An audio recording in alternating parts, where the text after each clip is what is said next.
2 Bronco Football is brought to you by the Rainy Lake Medical Center, Ekman Motors, the Outdoorsman's Headquarters, the Falls International Airport, Studio B Flooring, Domino's, Northern Lumber, True Star, Einerson Flying Service, Beyond Aesthetics, Canner Electric, The Dent Shop, Cape, Up North Builders, Snap Fitness, Service Master, Manco Trucking, Enbridge, City Drug, PCA, Hometown Hobby and Crafts, Green Larson Mortuary, Lakes Gas, Border Bank, the Coca-Cola Bottling Company, Nagurski Transportation, The Sports Shop, Northland Sales and Service, the Falls Lumber Company, Arrowhead Transit, Howard Cenex East, and Align Chiropractic and Wellness Center. Now let's go to the field for Bronco football on Lakes Country 104.1 and rjbroadcasting.com.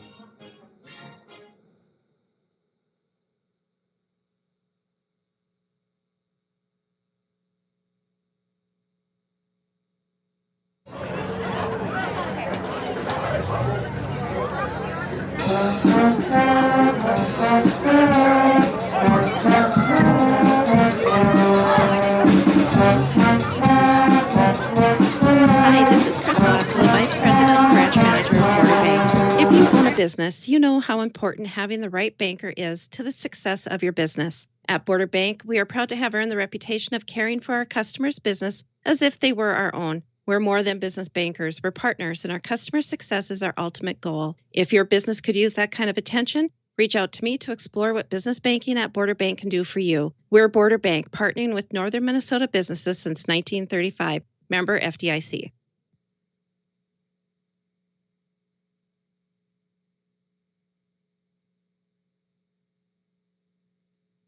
Rainy Lake Medical Center is proud to offer local athletes a robust sports medicine program that includes comprehensive rehabilitation for athletic injuries, post-surgical rehab, and return to sports guidance.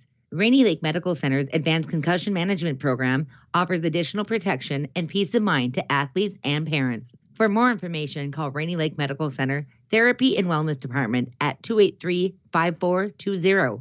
Good luck, athletes, on a successful year from Rainy Lake Medical Center. Hi, this is Sam. And Megan Cassable, New owners of Falls Lumber Company. We invite you to stop in Monday through Friday between 7:30 a.m. to 5 p.m. and Saturdays from 8 a.m. to noon for all your building and remodeling needs. We look forward to serving the borderland and surrounding areas with the best service and products in the lumber industry. From paints and stains to fireplaces and decking, Falls Lumber Company has you covered. Falls Lumber Company, 201 4th Street in the Falls. Welcome back to the pregame show for our Up North Builders interview with head coach Seth Edisted. Coach, let's talk about last week's game against Deer River. Kind of a tale of two halves, 20 points in the first half and none in the second. Yeah, if I could flip the halves, I would.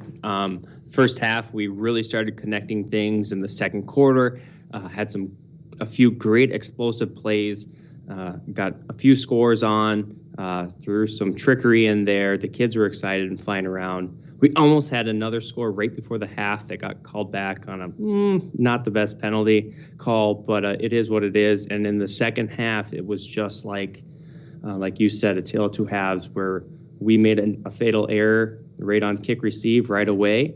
They got the ball back and punched it in pretty quick. And after that, we could not mentally, emotionally recover. Did you feel like the kids after the fumble or not getting the fumble or covering the ball on the kick that their heads kind of hung a little bit? Maybe. I think so.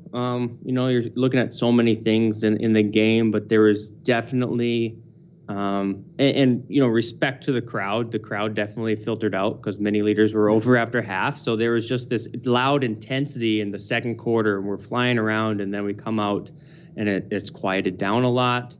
Mr. Greenlee did muff that kick receive, and then we just kind of started sulking. And we were being able to run with great momentum against the tackle box that they were giving us, and they did not make very many adjustments. And for whatever reason, we could just not get these easy blocks that we had been making. Let's move on. Let's talk about the opponent tonight, the Hinckley-Finlayson Jaguars, a team that you've only played once in the past. It was last year down there, and they ran the ball last year, and it sounds like they're going to try to do the same to you this year. Yeah, so far this year we've seen a lot of, I'm going to call it a spread offense more, if you will. But this is something very different, not different compared to what we've seen now, where they are a straight T team, hard-nosed, I'm going to say old school football. And we're going to see this offense twice in the next few weeks with Hinckley-Finlayson, and then when we head down to Rush City. So we studied hard. Our eyes can't be in the backfield, and because they'll do that. They're deceptive back there. Testament of playing your position on defense. Yeah, exactly. You have to trust the other 10 guys out there, and our theme of the week, as I had mentioned right before the interview, was discipline enough to play the whole 48 minutes, if you will, and then discipline to do your job. You don't have to do someone else's job. Do your job, trust the other 10 to do theirs, and we will do it well. Talk about the health of your team. I think things are pretty normal, but you could surprise me. Yeah, we had a last-second COVID protocol that we had to put in place with a player at the end of last week that caught us off guard, but I think we were able to make that adjustment, and Cooper Jensen stepped in big at the linebacker position, and I honestly think defensive player of the game, in my perspective, was the Uso boy. Zach Uso came out, played both sides of the ball as a freshman, and I thought had phenomenal game. And on special teams, too, he was making tackles. So just having guys that are able to step up and fulfill is so helpful. Yeah, you had Ezra McGonigal jump in at the inside linebacker a little bit, too.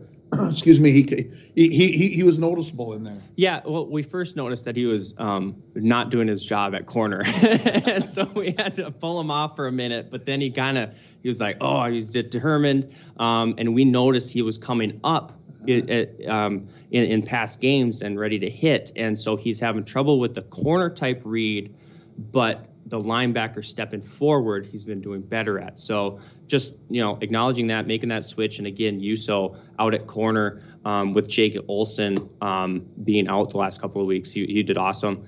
And then now we're filtering Jake Olson back in some reps, and we might have him back. So we'll see.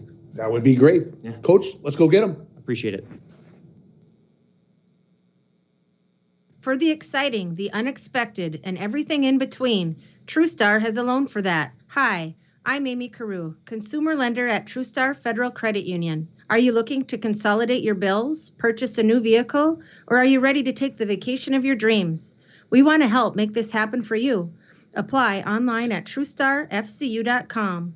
Call or stop by and see me in person. We'll work together to find the best option to fit your budget. TrueStar, where banking is brighter. Federally insured by NCUA. City Drug.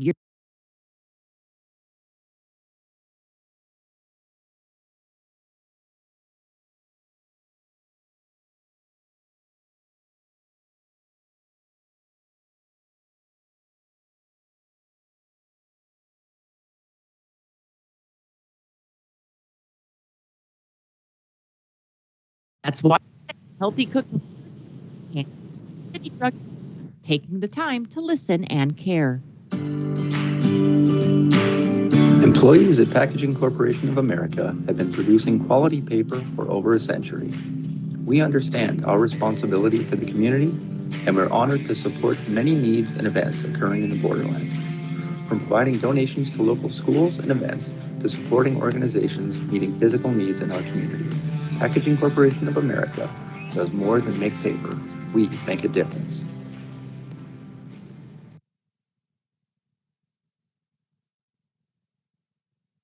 Welcome back to the pregame show, being joined by co-head coach of the Hinckley-Finlayson Jaguars, Todd Visser. Coach, appreciate you joining us here, and you guys are 3-1 on the season. Talk about how Hinckley-Finlayson has done through the first 4 games of the season. First 4 games have gone well for us. We ran into a tough game on Friday night against Rush City. Both teams primarily ran the ball, and it was just kind of a matter at the end of the game who had the ball at the end, and Rush City was able to punch one at the end to take the win on us. But it was a hard-fought game. Yeah, talk a little bit about what you feel like maybe the strength of your team is at this point of the season. Strength is we definitely focus on the run game, and we like to control the line of scrimmage. We have some seniors up front with the guards and tackle and tight end position. So we like to take advantage of that and keep the ball on the ground and keep the clock running. And what do you feel like maybe your team, you'd like to see them improve on through the second half of the regular season? As we get into this and get into our section play, tonight's our first section game. So we'd like to see our guys stay with their blocks a little bit longer and start getting to the second level and maybe start creating a few more big play opportunities for us. Talk a little bit about who those guys are that create those big plays for you. We have our senior lineman, Marcel Ritchie at guard, Jordan Masterson at guard, and Jerry Crone at a tackle. And we look for those guys to make some holes for our running backs. We have a senior running back, Levi Dagerstrom, and McLean Storley, that do a really nice job of tucking in behind those guys and looking for the openings when they're there. When I look at your guys' scores from the season, a couple of shutouts to start, gave up 20 and 14 over the last couple of weeks. You got to be pretty happy with your defense thus far. Defense has been able to buckle down when we've needed to buckle down. We like to fly around the field and make sure that we're gang tackling and try to limit any big plays by the opponent. Guys get a long road trip to International Falls today. Special things that you'd try to do to make the trip easier, better for your kids so that when they get off the bus, they're ready to play? Well, luckily we were able to work a coach bus into the trip for us, so that the comfort piece definitely helps. We're going to stop in Cloquet and stretch out a little bit and do a little team activity there in Cloquet, and then come on up after that. And the boys know that pizza is on the way after the game as well, so a little incentive there. They always like to eat. They always like to eat, that's for sure. What kind of game are we going to see here at Sports Stadium on Friday? Well, in watching film of I Falls, it looks like they like to spread things out a little bit, so hopefully we can get to the quarterback a little bit, and we're going to stick with our run game, and it'll kind of be a contrast between the two offenses, and hopefully we can come out on top. Coach Todd Visser from the Hinckley-Finlayson Jaguars, we appreciate your time and best of luck this season. Thank you very much.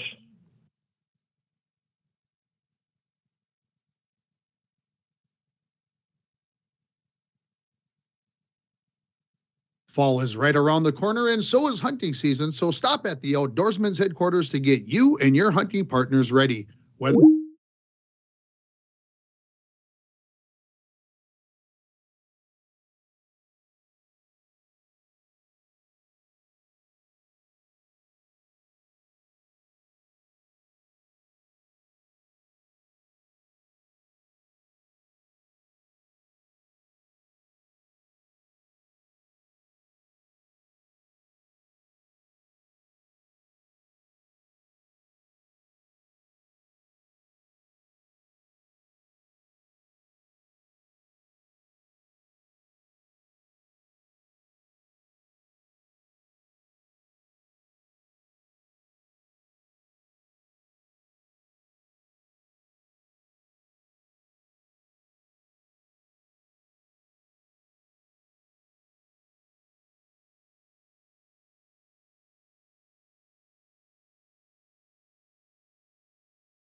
Call Narcan on today at Okay, I can hear now. 0098. That's 877-959-0098. Everybody, welcome back here. Oh, I think we have sound. We're ready to go here. All right.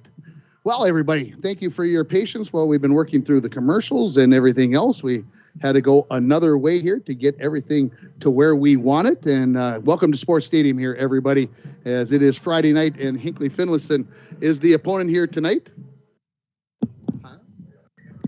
And we've got, the Hinckley-Finlayson Jaguars come in with a 3-1 record. The Broncos come in 0-4. George, it's time for the keys to the game. We need to get to them. We got to get through this. And for the Broncos, 0-4, what do they need to get done here tonight, George, to get off of the schneid and get a win? Well, I'll tell you, the whole game is the key of the whole game.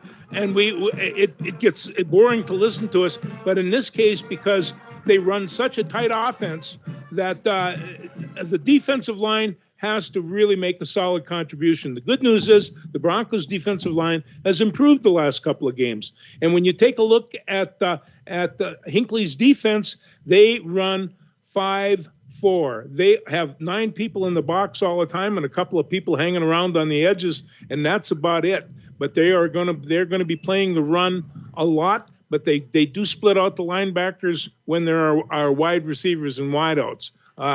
I think that the whole thing is that there's going to be some popping. This is vintage football tonight. This goes back to the 60s, straight T formation. How often do you get see a team like that? And so we'll see what happens. This team's not unbeatable, but it's a very good football team.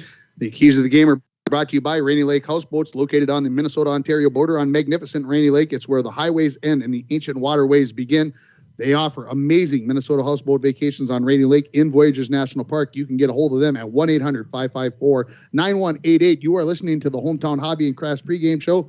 Have you checked out Hometown Hobby and Crafts' large array of merchandise? Not only do they have everything to make your school or craft project the best it can be, but they've got so much more. They've got baking supplies. They've got stencils. They got the largest supply of yarn in the International Falls area. And they've got a sale starting on Monday, and that is going to be on fall and summer decor. Take 15% off, so stop at Hometown Hobby and Crafts at 327 3rd Street in downtown International Falls.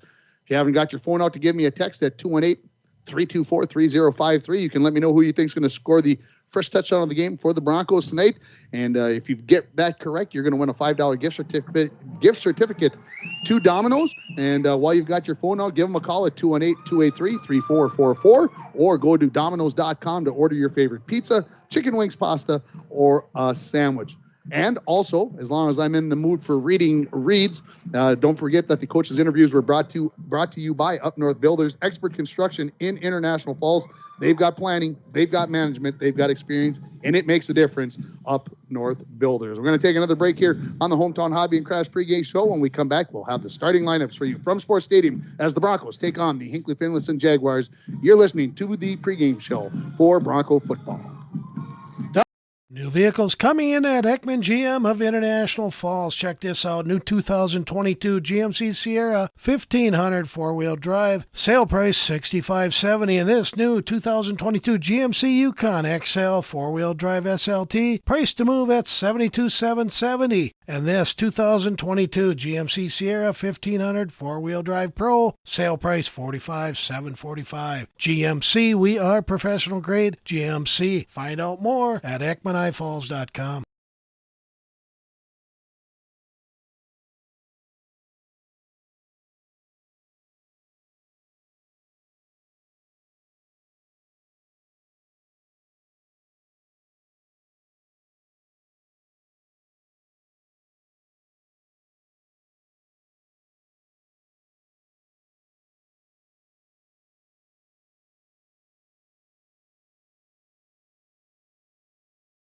And welcome back to Sports Stadium. It's time for our Where Are They Now segment, brought to you by Green-Larson Mortuary. Welcome to a place to celebrate life and honor every memory. Go to their website at greenlarson.com.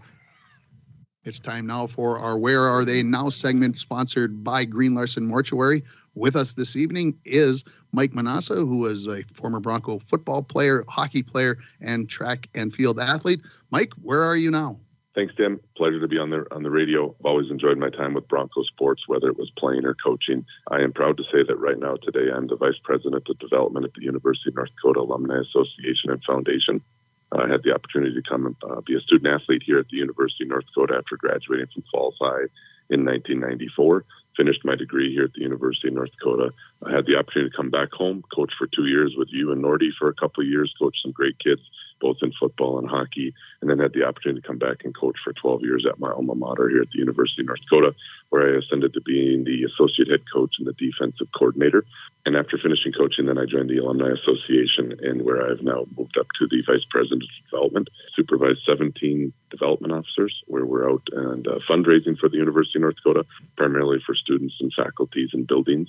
Enjoy the job. It's something that I really appreciate, having the opportunity at the University of North Dakota, but also appreciate all my time at the International Falls and the memories I have. I still remember vividly sitting in the hallways in high school waiting for Stuart Nordquist to talk to us, the bus rides over to the football field where the team was cheering, and of course Friday night lights. There's nothing better than Broncos Sports Stadium on a Friday night when the Broncos are on a scoring drive or beating one of our rivals.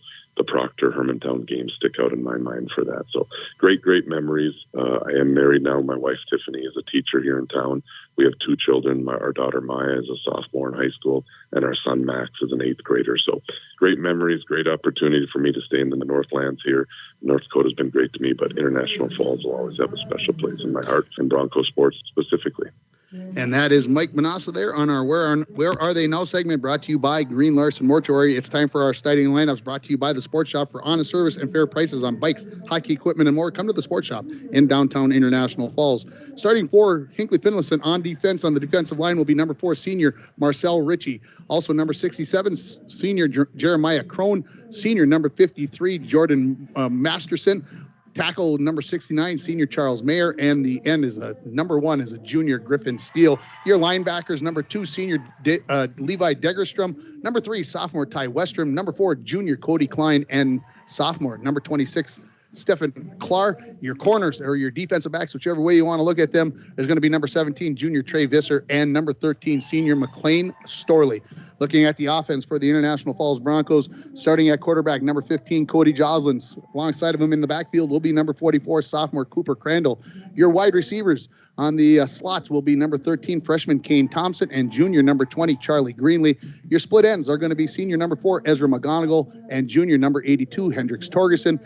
Your guys up front, across the front, number 75, freshman Cooper Jensen, number 74, senior Kenyon Olson, senior number 66, Braden Skifstead, senior number 76, Seth Lynch, and junior number 54, Brody Carlson. And those are your starting lineups, brought to you by the Sports Shop.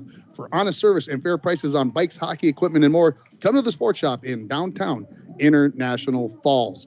It is time for our national anthem. It's brought to you by Einerson Flying Service of International Falls, who has been serving the borderland area since 1948. Thor and his staff are proud Americans and proud to be serving our community. And we will take a break here for the national anthem.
National Propane Gas Association recommends that all gas systems should be routinely inspected every 5 years. Lakes Gas in the Falls can check your gas systems on a regular basis. A gas system safety inspection only takes 1 or 2 hours and includes a leak test as well as a visual inspection of all your gas appliances. Lakes Gas has a fall special on gas safety system inspections right now, so call Lakes Gas for an appointment today. Lakes Gas, your local propane company since 1959.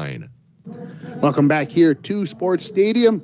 And it's time for our rules of the game, brought to you by Beyond Aesthetics at 3426 County Road 21. It is the place to go to give yourself a pampering hour or pampering day. Call Beyond Aesthetics at 218-540-0149 to make an appointment or to find out what they can do for you. Open Monday through Friday, 8 a.m. to 5 p.m. Well, this week is an easy one. Completed past. And, of course, the rules are different between college football and high school football versus what did you see in the NFL. And, of course, in high school and college, you only have to have 1 foot in bounds. And in the NFL, you have to have 2. So there is your difference in the rules of the game. Brought to you by Beyond Aesthetics at 3426 County Road 21. Give them a call, 218-540-0149. Maybe a Christmas gift for somebody coming up in the near future. The Broncos are kicking off here. They will kick left to right in their road purple, or their home purples, with gold and white trim. The Jaguars, they are in their road whites with red numerals, black pants, silver helmets, and kicking off will be Cody Joslin. We are ready for high school football here at Sports Stadium. Homecoming game as the Broncos take on the Hinckley-Finlayson Jaguars. Joslin waits for the whistle, finally gets it from the official, and we are underway. It's a bounding kick near the sideline. It's on the ground, and the Jaguars are going to recover it at about the 41-yard line. So I don't know if he meant to do that, put it on the ground like that, but Joslin kicked it on the ground, and the Broncos did have a chance to cover that up. But the Jaguars will start 1st and 10 from their own 41-yard line as we are just underway from Sports Stadium. And Randy, are you there? Yeah, I'm here. All right, good to hear your voice. Good to see you. What are you expecting in tonight's game? Well, the field is dry for the first time in 3 weeks, and I think it's been freshly mowed a couple days ago. It looks like a fast track to me. All right, here comes 2 tight ends and a straight tee in the backfield. Turn around, they hand it off. This is coming off the near side, and the Broncos are all over that. Seth Lynch, along with Jake Olson, who was in on the defensive tackle there as well. That was number 13 for the Jaguars. That is Storley. McLean Storley, and George, I got to get your mic up just a little bit more. There we go. We'll give them a gain of 3 yards, and we'll call it 2nd and 7 coming up here. Broncos in a 6-4 essentially, straight T backfield. This time it is going to be off to Degerstrom, and he's off the right-hand side. He's up near midfield. He'll be just short. They're going to put him right on the midfield stripe, and so give him about 6 yards on the carry, and it's going to bring up 3rd and 1 for the Jaguars. We'll put it on the 50-yard line. And if you're listening down in the Hinckley-Finlayson area or watching on yourliveevent.com, we're happy to have you along. Here comes 3rd and 1 for the Jaguars. The Bronco defense across the front, you've got Brody Carlson, Cody Joslin, Kenyon Olson, Seth Lynch, and Braden Skifstead. Parker Olson and Kane Thompson are the linebackers, and I know Parker is down. And then your defensive backs, Cooper Crandall, Ezra McGonigal, Hendricks Torgerson, and Zach Yuso.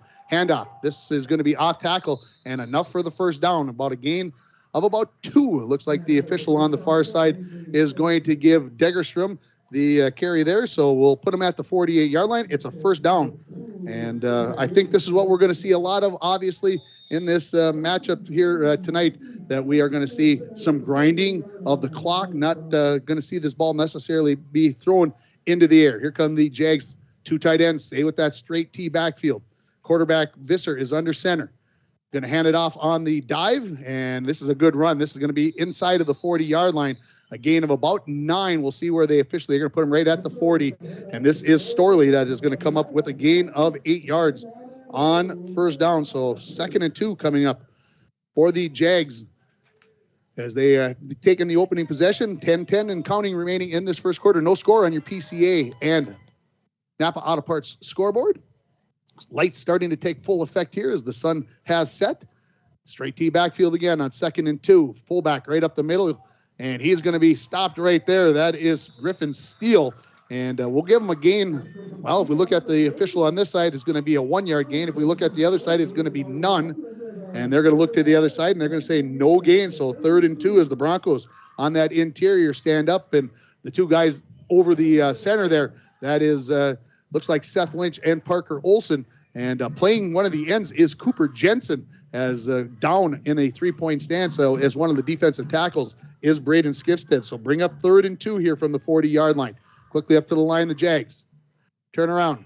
Hand this off. This is Steele, the fullback. He's got enough and maybe more as he gets down near the 30-yard line. I thought he was going to break that momentarily, but getting in on the tackle, Jake Olson, and also number 44, Cooper Crandall. Let's give him 10 yards on the carry for Steele.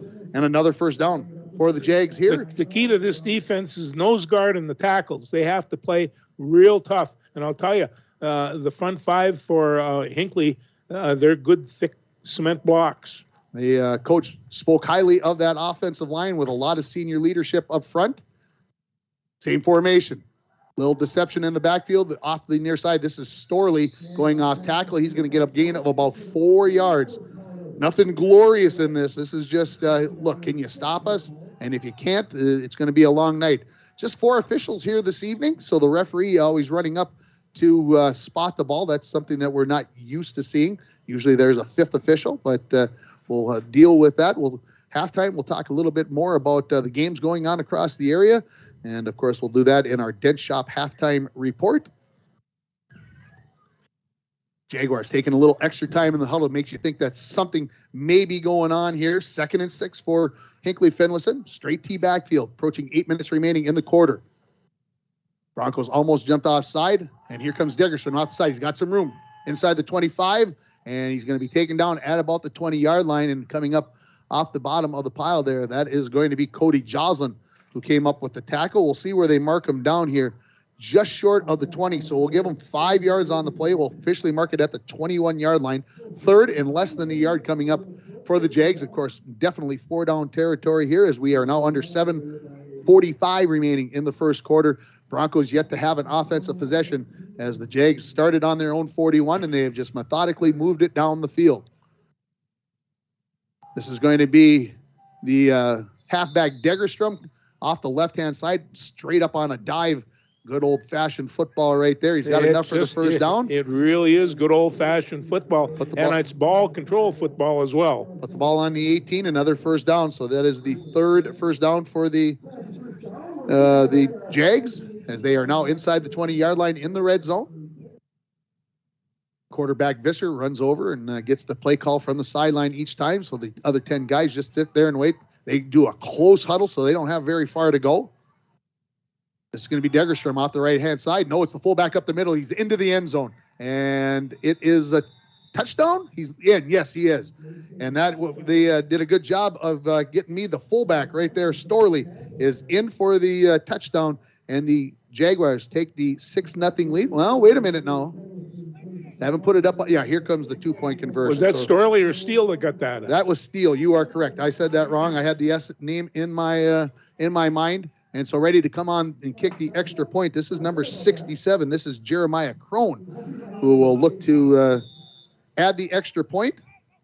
And so Steele with the 18-yard touchdown run, snap, kick, and it is good. So that is Crone that gets the kick, and it is 7-0 here in favor of the Hinckley-Finlayson Jaguars.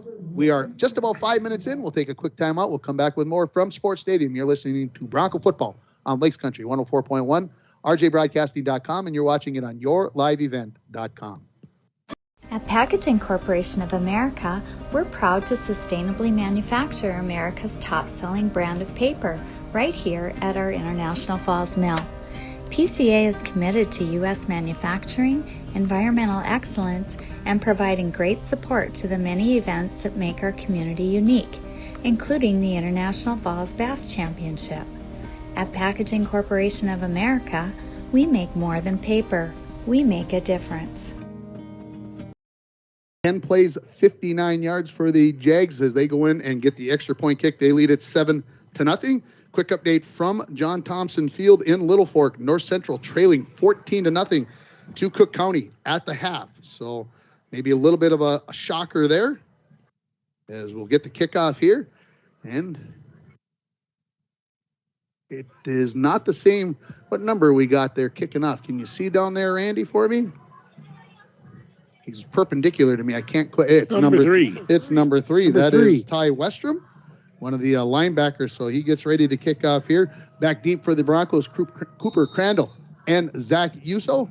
The kick is on the way. It's a low driver. Crandall is going to pick it up at about the 22-yard line. Heads to the middle of the field. Turns north and south. Turns it on. And he could be off to the races. 45, 50, 40. Down the near sideline. 30, 25, 20. And it's going to be number 48. That is going to make the touchdown-saving tackle. That is Sean Frederick. but the return from the 22-yard line down to the, we'll call it the 17-yard line. So that works out to about a 61-yard return. And I thought he could be cut loose right there. He just ran out of, he just was too close to the goal line. So 1st and 10 for the Broncos at the 17-yard line of the Jaguars. So the Broncos come out here. They are going to go, this is the running backs and tight ends. We got a different formation. Joslin behind a whole host of purple jerseys inside the 15 and right down at the 15. The tackle going to be by Marcel Ritchie, the defensive end. So we'll call it a gain of 2 yards. Officially in my books, 2nd and 8 coming up for the Broncos. And we've got a player down, and it is Ritchie, the defensive end for the Jags that is down on the field. And I'm going to go back and change it. They closer to the 18-yard line. We'll call it a gain of 3. We'll still put the ball on the 15-yard line. And so when we come out of the timeout here, and so this gives us an opportunity to look at that last play, Randy. You were thinking that he was gone, or you thought that Hinckley had the angle on him? It looked from where I was standing that the guy eventually was going to get the angle on him and get him. So that was a very good run. 60-yard return, and the Broncos are going to bring Greenlee in for Parker Olson. So it looks like the Broncos might go away from that formation. And basically, if I can say this, they bring Hendricks Torgerson in from his split end, make him a tight end. Then they bring the 2 slots, and they bring them in as a wing and a slot back, basically, between the tackle and the end. And then you've got the running back in the backfield, and he's also up by the line. So it kind of looks like you've got your 7-man on the line of scrimmage, and then you got 3 guys basically standing up behind, and an opportunity to put a lot of people in motion there. And Marcel Ritchie is still down on the field. Well, it's Cody. Cody is he's a pretty good runner, and once he gets going, he gets very aggressive back there. But I like the idea that he's going to be running the ball a little bit here. Other games going on this evening and this afternoon. Braham was at Northwoods. That game was scheduled for 3:15. Cook County is at North Central. I just told you that Cook County is ahead at halftime. That is homecoming, 14-0 over North Central. Aiken is at Denfeld. Duluth East at Rockridge. Barnum at Mille Lacs. GNK is in Rush City. Cherry at Big Fork. Ely is at MIB. They'll have their hands full. CI is in Chisholm. East Central travels to Deer River. Pine City is at Proctor.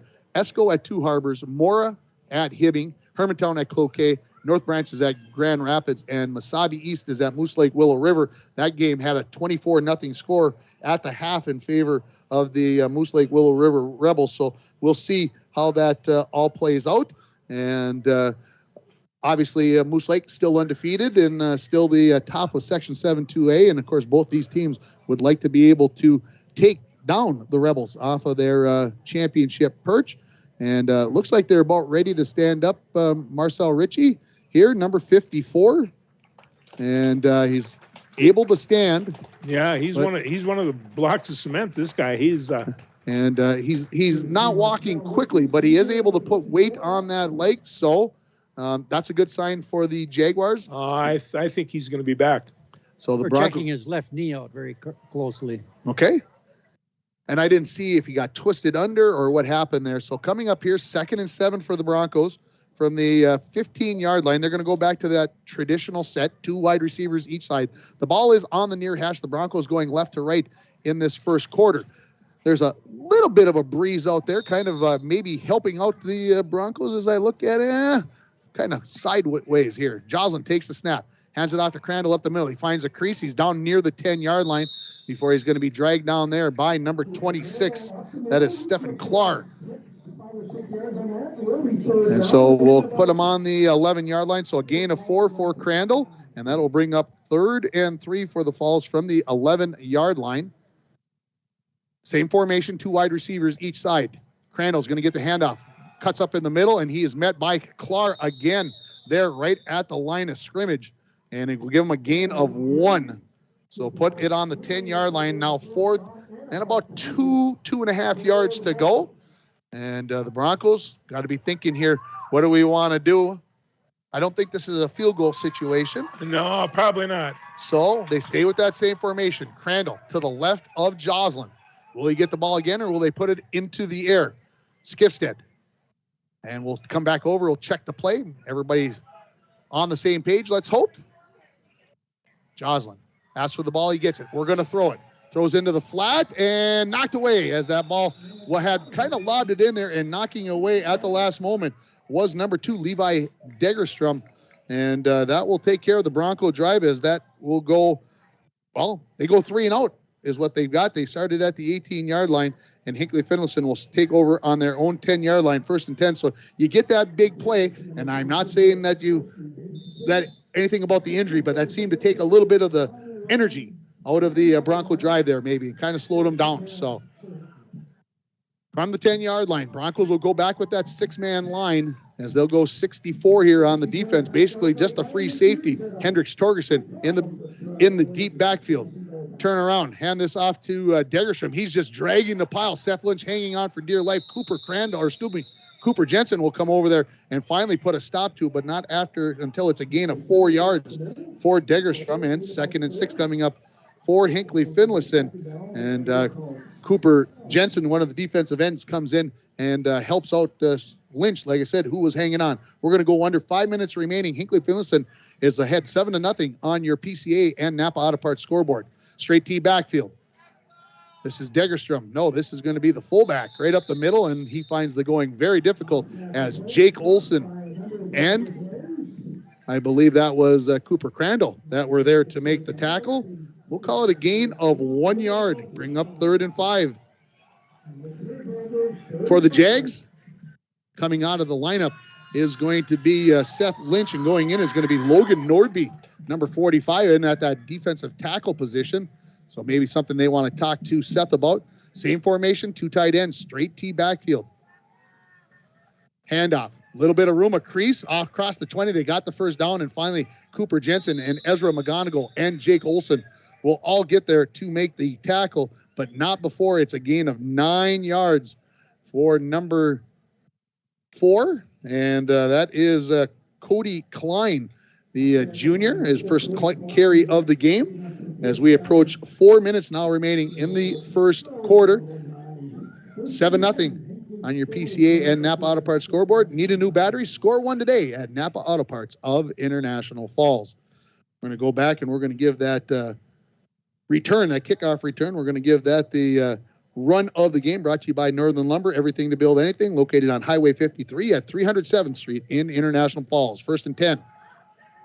Up the middle, off tackle, looking to try to break tackles and dragging them along. That is Levi Degerstrom, and he's out across the 30. They'll put him down at the 33-yard line. And how about we give him almost 9 yards on that carry? Yeah.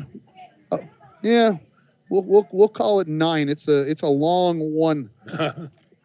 So come right up. Same formation. I don't think I need to tell you. It's 2 tight ends. If it's something different, I'll let you guys know. How about this? This is Klein trying to get to the outside, and he's going to be dragged down from behind by Skifstead, and he's going to get the horse collar tackle, and the flags come flying in, and that's our first flag of the game, brought to you by Arrowhead Transit, 1-800-862-0175, option 5 for a ride in International Falls. So that will be a 15-yard penalty, and the referee signaled face mask, but I don't think it was a face mask, right? It was definitely... I saw a horse collar. Yeah, it was definitely a horse collar. And either way, it's a personal foul, and so the tackle is going to be made at the 30-yard line, but then the 15-yard penalty added on will put the ball down. We'll see if they put it on the 45 like I think they're going to. Referee stops dead right on the 45-yard line. So 1st and 10 there for the Hinckley-Finlayson Jaguars, and of course they started on their own 10. They took the opening drive, went 10 plays, 59 yards, and it took nearly 5 minutes off the clock. Right now, 3:15 and counting remaining in the first quarter. Visser brings them to the line of scrimmage. Make sure everybody's set, takes the snap, turns around, hands it off to Degerstrom. He looks for room up the middle. He gets across midfield. It'll be a gain of nearly 7 yards on the play. And George, what kind of yards are these? These are chunks. These are chunk and I'll yards. tell you, and they're getting them from that front 5. No doubt about that.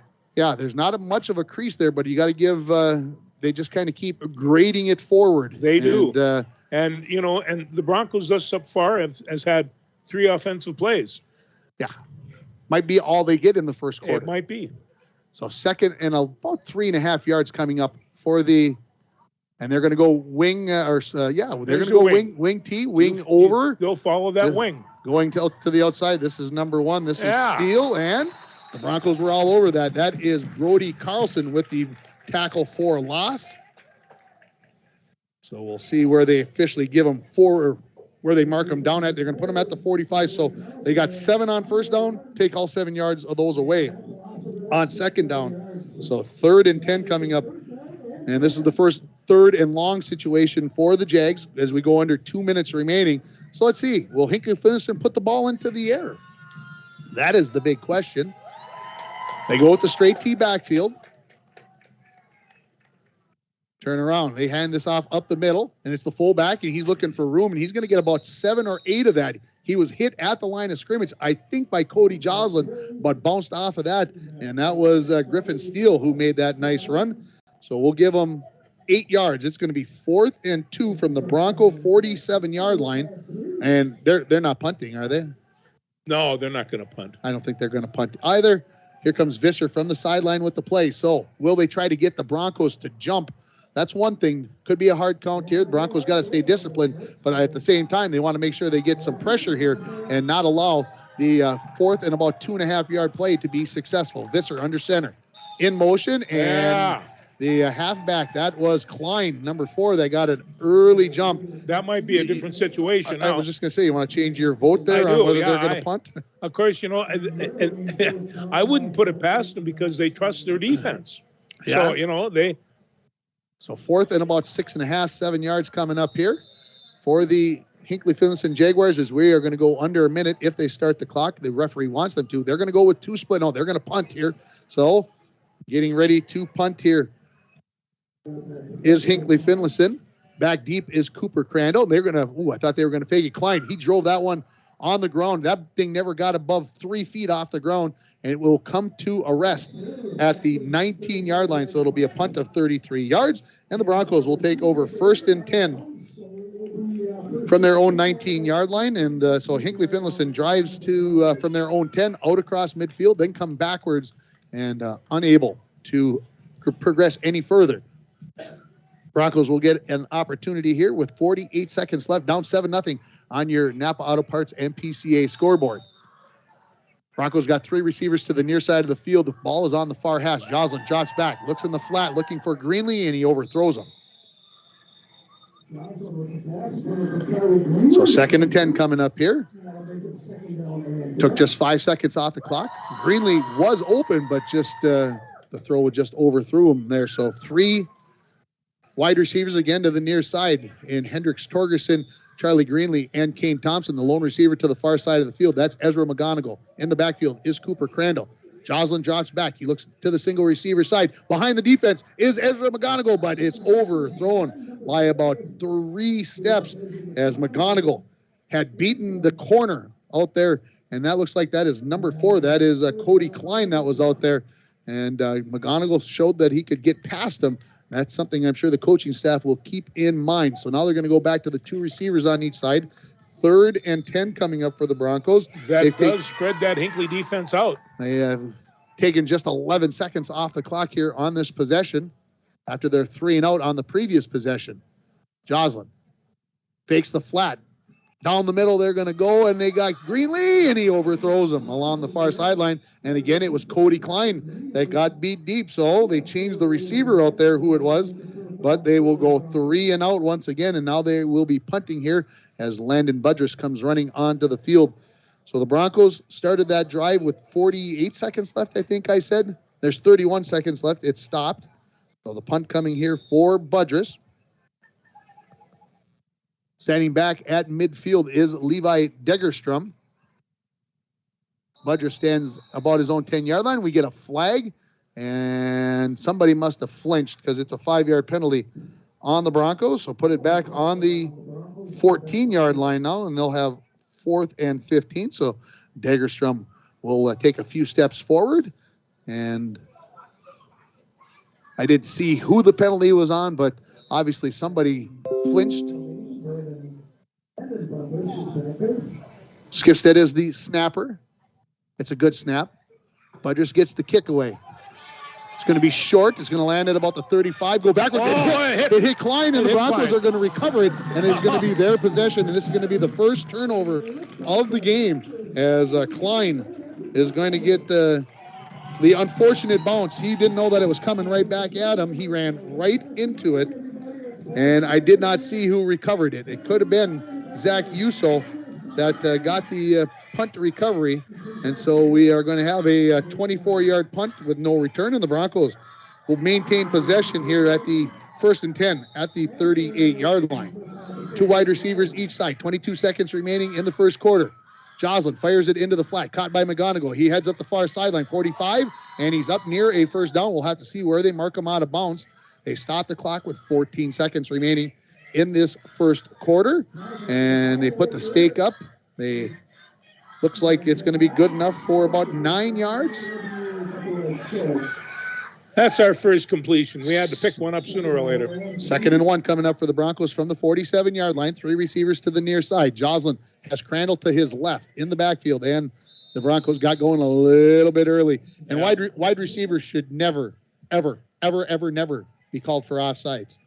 And we had all 3 of them on this side got going a little bit early, and unfortunately that is going to be a 5-yard penalty on the Broncos. And it's going to take a great 2nd and 1 situation and make it 2nd and 6. The defensive backs are going to switch sides here now. Visser is going to go to the far side where the single receiver is. Klein going to come to the near side. They're going to try to throw the underneath screen. Catching it is Torgerson. He's got blockers in front of him. Midfield. Breaks to the outside. 40. Down the far sideline. 30. We got a flag down as Clark is going to come up with the tackle.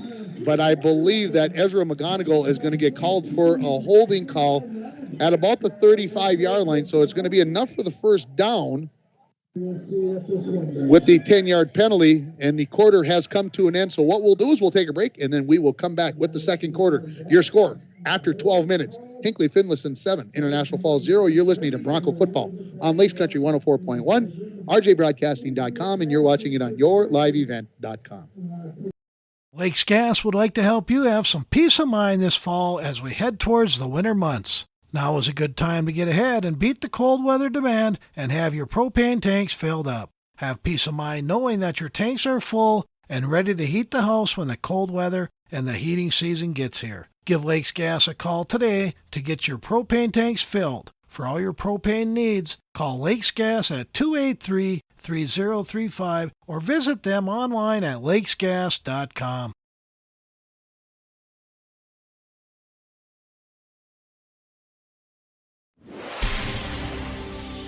And we're back with breaking news. The new Coke Zero Sugar might be the best Coke ever. That's right, Jim. With an improved taste and 0 calories, make sure... Jim. Ooh, yes, this tastes like the best Coke ever to me. We're on the air. I need to try it first. With zero sugar and now even more delicious, it's the new Coca-Cola Zero Sugar, the best Coke ever. Find out for yourself. Or Hinckley-Finlayson 7, International Falls 0. A couple of quick score updates. Moose Lake Willow River defeated Mesabi East 43-14, and Ogilvie is ahead of Cromwell Wright 6-0 after 1 quarter. By my text message that I received from good old Uncle Paul, and his Uncle Paul. Where's he at tonight? I think he is at home as the Southbridge Panthers have the week off as they were supposed to play Silver Bay, but Silver Bay is with Two Harbors. Let's reset it for you. 1st and 10 for the Broncos at the Jags 45-yard line. 2 wide receivers to each side. The ball is on the near hash as the Broncos go right to left now in the second quarter. In motion is Greenlee. They hand him the ball. He's heading for the outside on that jet sweep, and a flag comes down. One of the Hinckley coaches, I could see him pointing. I thought he was throwing the flag. It's the referee that is going to eventually throw it, and the Broncos are going to get called for holding here on the first play. So they are going to mark it from about, they're going to say the flag was at the 41-yard line or thereabouts. So the Broncos will have first, and they're going to put it right at the 50-yard line. So bring her back to the 50-yard line. It'll be 1st and 15 for the Broncos just across midfield. 2 wide receivers each side. Crandall to the left of Joslin. He's in the shotgun. Takes the snap. Fires in the flat. Caught there by Greenlee. He heads straight up the field, and he's met there by, that is number 53. That is Jordan Masterson, who comes up with the tackle out in the flat. And that complete pass to Greenlee gets exactly 5 yards. So here comes 2nd and 10 for the Broncos at the Hinckley-Finlayson 45-yard line. Must have went out of bounds. No, the clock is running. I'm not sure why the clock had stopped. Now it's running. 2 receivers again, each side. All on the far hash. Joslin drops back. Looks down, and wide open is Greenlee, and he overthrew him. I'm going to say this, nothing against Charlie, but I think he was surprised that ball was going to be thrown to him. I think he thought it was going to Ezra. I don't think he was running full speed on that one. If he was, he'd be standing in the end zone right now celebrating a 45-yard touchdown. Well, there's a guy over in the Hinckley bench that is not happy about the coverage on that play. Yeah, the Hinckley-Finlayson got fooled on that play, so they'll bring a 3rd wide receiver to the near side. Ball's on the far hash, so 3 guys on this side. We'll see if they try to go back to that single receiver. 3rd and 10 for the Broncos. Joslin gets the ball. Looks for Crandall in the flat. Throws it out there quickly. Breaks a tackle at the 45, 40. And breaks another tackle. He's going to be brought down about the 37-yard line. And hanging on there for Hinckley-Finlayson was Jeremiah Crone. And the Broncos are going to pick up about 8 yards on that play. So it's going to bring up 4th and 2 at the 37-yard line. The Broncos right up to the line of scrimmage. I got a feeling this one's going to Crandall right up the middle. We'll see if I'm right on my prediction. They tried to get Hinckley to jump offside. Hinckley very wisely did not do that with that defensive front. I think they saw and watched enough film of the Broncos of their opposition jumping offside on that hard count. Joslin throws it in the flat, caught by McGonigal. He's got a 1st down. He puts his head down. He'll get to about the 31 or 30-yard line, depending upon where the linesman decides to set it. So the Broncos, 1st down near the 30-yard line of Hinckley-Finlayson. We'll call it a gain. Where are they going to put the ball down? 31-yard line. So it is a gain of 6, 1st and 10 for the Broncos. 10:47 remaining in the second quarter, 7-0 Broncos trailing it on your PCA and Napa Auto Parts scoreboard. Joslin takes a snap, hands it off to Crandall, looking for some room, breaks to the outside 30. And, boy, they stretched that play out nice. You got to give Clark a lot of credit. Cooper looked like he was going to be able to get to the outside and able just to keep stretching that out and stretching it out. They put the ball down at the about the 26-yard line. We'll call it a gain of 5 yards for Crandall. So 2nd and 5 for the Broncos. They're going to stay with 2 wide receivers to each side of the formation. Greenlee going to move more into the slot. We'll see how that affects his pass route here. Joslin going to fakes the handoff, going to throw down the sideline. And behind the defense, Torgerson, he catches it into that touchdown. So a 26-yard touchdown pass from Cody Joslin to Hendricks Torgerson, and the Broncos are within 7-6 on your Napa Auto Parts and PCA scoreboard. And we're going to give that drive there for the Broncos. The drive of the game brought to you by Nagurski Transportation. Moving your product safe and fast. Nagurski Transportation is always looking for new professional drivers to join their team. Call Kevin at 218-689-2064. Broncos are going to go for 2 here. See if they can take the lead just like they did last week against Deer River. Joslin throws the out pattern, and was he in? The referee says yes, he was, and Torgerson catches it for the 2-point conversion. So Torgerson catches the touchdown and the 2-point conversion, and the Broncos in front by a score of 8-7. We'll take a timeout. We'll come back with the kickoff. You're listening to Bronco Football on Lace Country 104.1, rjbroadcasting.com, and you're watching it on yourliveevent.com. Winter, summer, spring, or fall, Falls International Airport has you covered for your vacations. Whether you're looking to head to a big city or a sandy beach, Falls International Airport can help you make your connection to anywhere.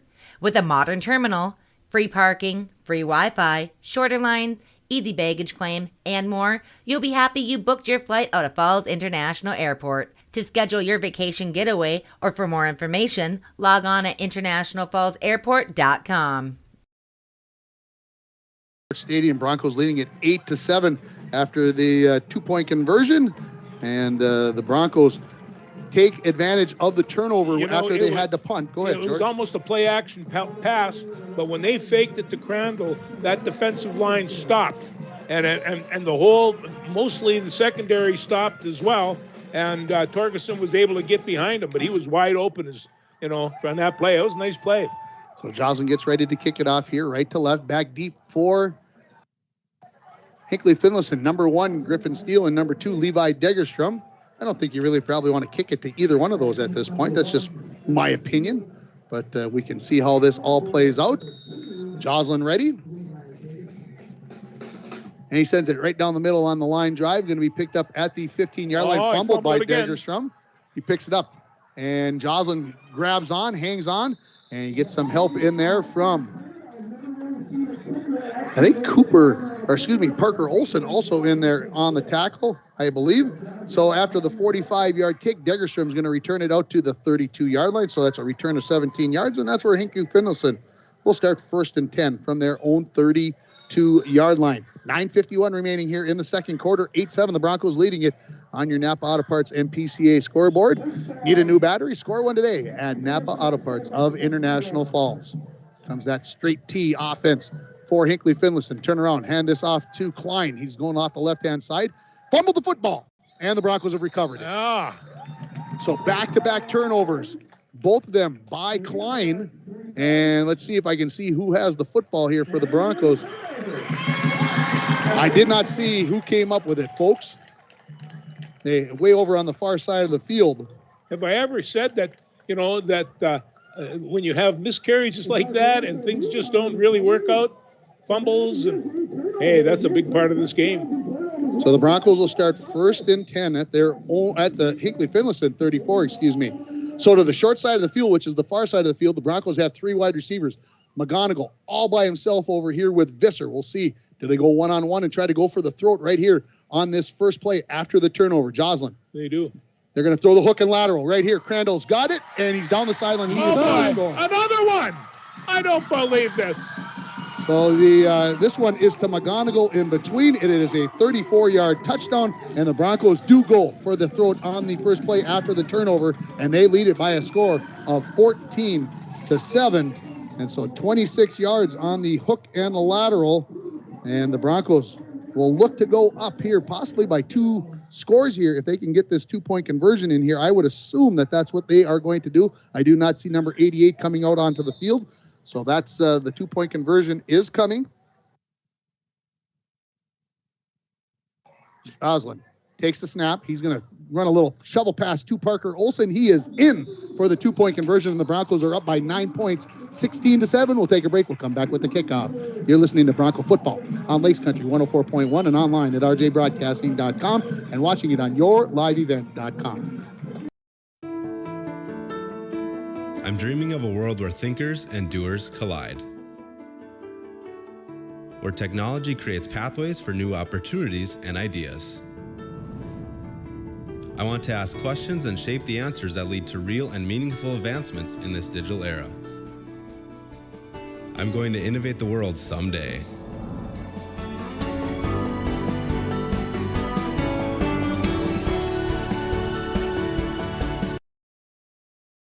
Fold some clothes, or you were, cleaning a bathroom or something. You stepped away for 5 minutes. The Broncos were down 7-0 when you left. They're up 16-7 after they got a punt that was muffed by the Jaguars. Then they covered the last 62 yards in a few plays, and then they kicked off, got a fumble recovery on the first play from scrimmage, and then scored on a hook and lateral. And with 9:29 remaining in the second quarter, the Broncos are up by a score of 16-7. The kickoff here for Joslin. Drives it down the middle. Picking it up at about the 10-yard line is going to be Klein. He breaks one tackle. He's to the 30. Falls forward, and he's going to get out past the 35-yard line. And that was some whirling dervish stuff there by Klein. So the kickoff goes back to the 10. It's returned out to the 37-yard line. So that's a return of 27 yards for Steele. I think I may have said Klein, and I will correct myself. So put the ball at about the 37.5-yard line. So 1st and 10 there for the Jags as they come out here now down by 9 points. Come up with that straight T. I don't think they're going to change things, folks. They're just going to keep doing what they do. Handoff, near side, hitting the backfield and hanging on for dear life there. That is number 13. That is Kane Thompson that comes in from his linebacker position and comes up with the tackle. We'll call it a loss of a yard on the play for Degerstrom and bring up 2nd and 11. Right now, Hinckley has this problem. The Broncos think they can win this game, and they're going to play accordingly. They're really popping off in that defensive line. Broncos have got out of the 6-man line, gone to a 5-man line here now, and they've got a couple of subs in, Hollis at the nose and Nordby at the tackle. 2nd and 11 for the Jags. Some misdirection in the backfield. They're going very difficult. Getting out near the 40-yard line is going to be Degerstrom, I believe. If I saw 2, it is. He's going to be brought down there by Brody Carlson and number 13, Kane Thompson. We'll call it a gain of 4 yards on the play. And it'll bring up 3rd and 7 for the... Yeah, we got some pretty hardcore 9th graders out there on that front line doing the job. It's amazing. Yeah, and they've made some changes right now. McGonigal has moved up into that inside linebacker position. Zach Yuso is back out there kind of playing a linebacker position as the Broncos are basically playing a 5-4. 3rd and 7 here for Hinckley-Finlayson. They're going to hand this off on the dive, and it could be off to the races. Degerson breaks to the outside. We should have a clip there, and they don't. Knocking Torgerson off of his route with a push in the back, and the referees missed that one. I saw it. Of course, I got a pretty good angle on it, but it is going to be a 60-yard touchdown run for Levi Degerstrom, and the Jags are within 16-13 with the extra point pending. So that's how you make an answer right there, George. That's how you make an answer. So they'll I go. thought maybe they'd throw a ball up, but no such thing. So 7:50 remaining in the second quarter. It's a 60-yard touchdown by Levi Degerstrom. And we'll see what the extra point play is. They are going to kick it. And again, number 67, that is Jeremiah Crone to line up. Straight on kicker. He backs up about 2.5 steps. Visser says, "Are you ready?" Yes.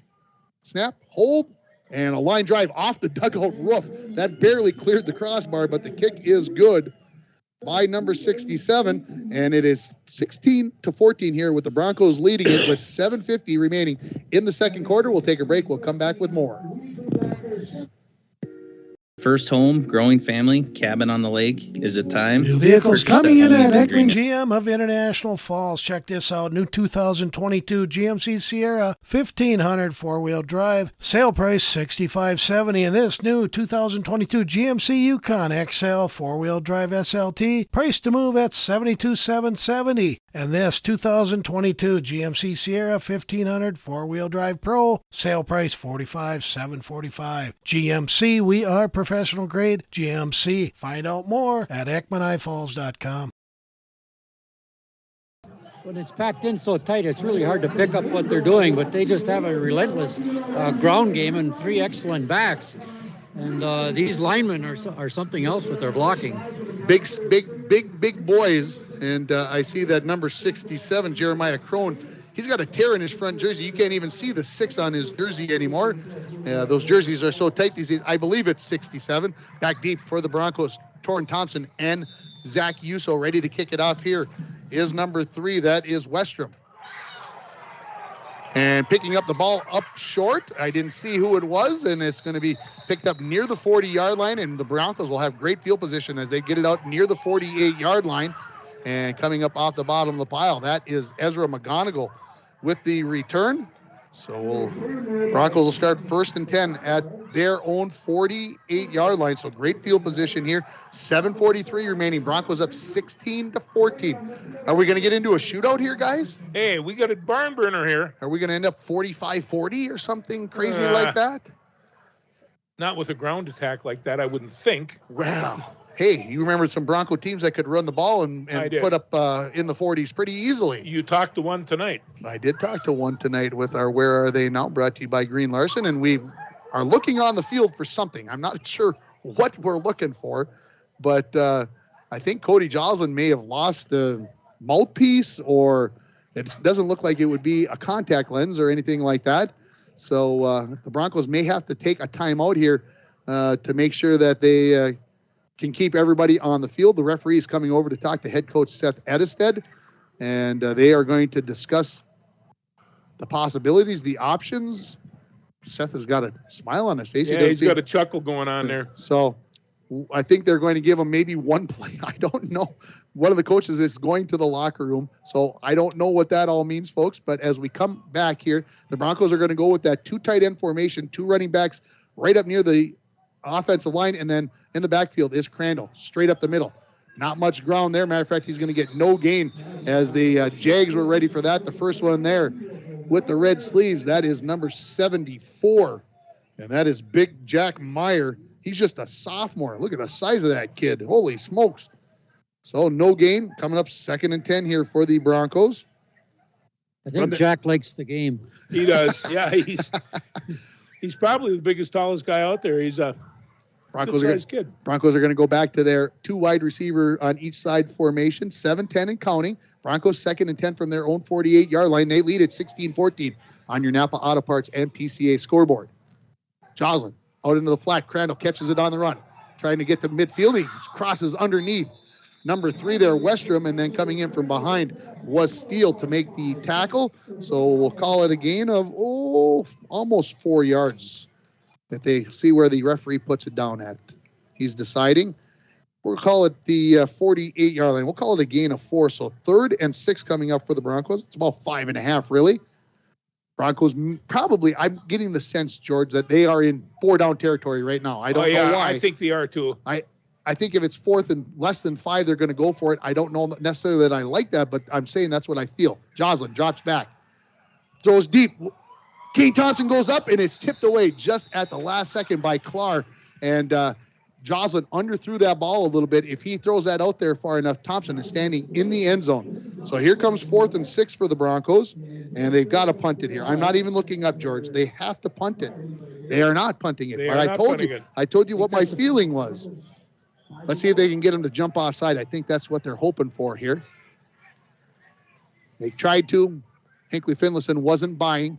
And I think right now they're going to take a timeout, and that is exactly what they're going to do. They are going to discuss this. This timeout brought to you by Service Master of International Falls. For a home that is professionally cleaned all year round, call Service Master at 218-283-4475.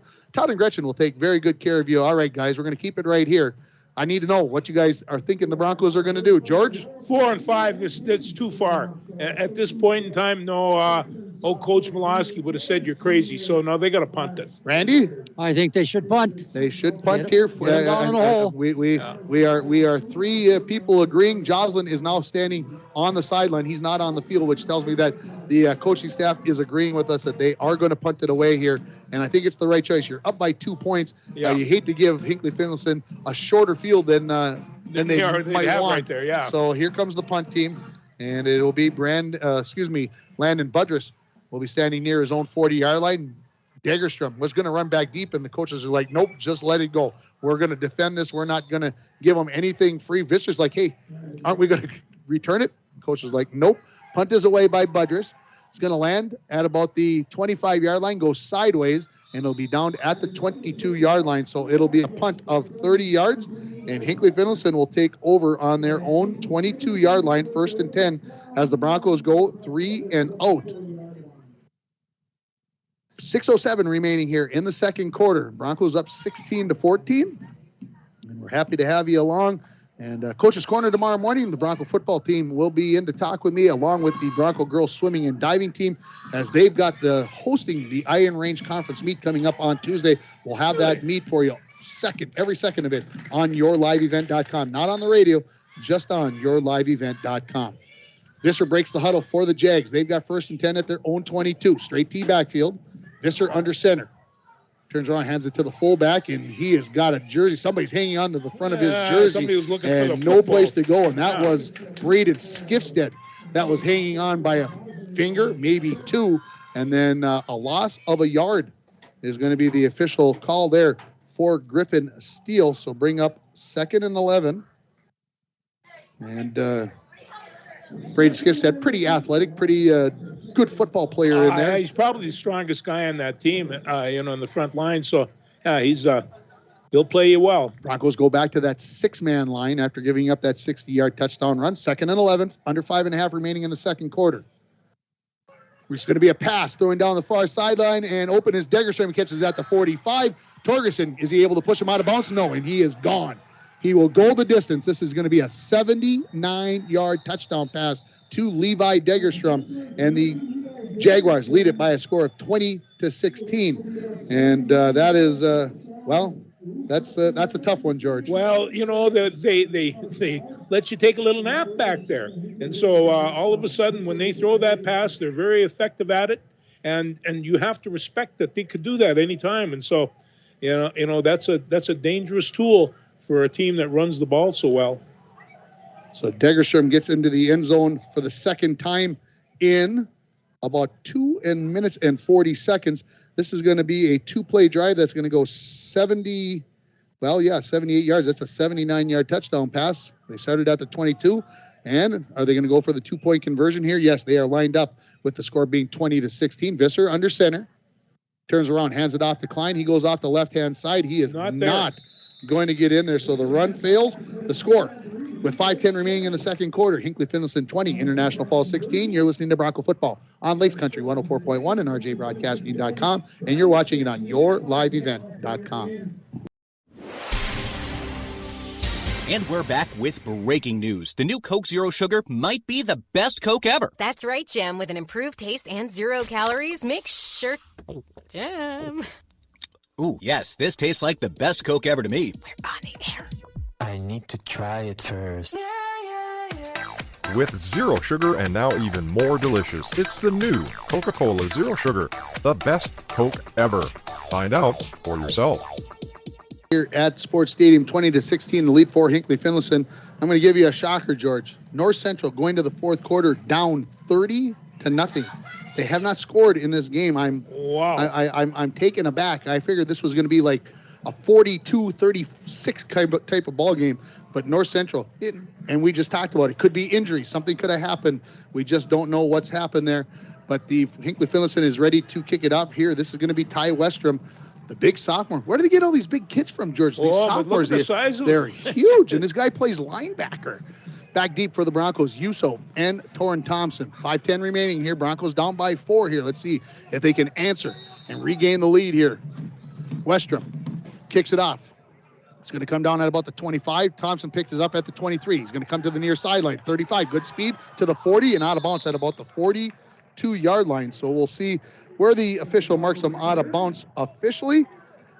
They put him right at the 42-yard line. So it's a return of 20 yards. The Broncos, great field position again. They're going to start outside of their 40-yard line at the 42. So you can't get much better field position than that. No, I'm still taking a look at this. This is the finest 9th grade team I've ever seen. Well, yeah. Broncos haven't put the ball on the ground much lately. Let's see if they go back with 3 wide receivers to the far side of the field. In motion is Parker Olson. This is a pitch to Crandall trying to get to the outside. He's back to about the line of scrimmage, finds some white jersey. He turns a little bit, gets those shoulders unsquared to the line of scrimmage, and he's going to be brought down at about the 49-yard line. We'll see.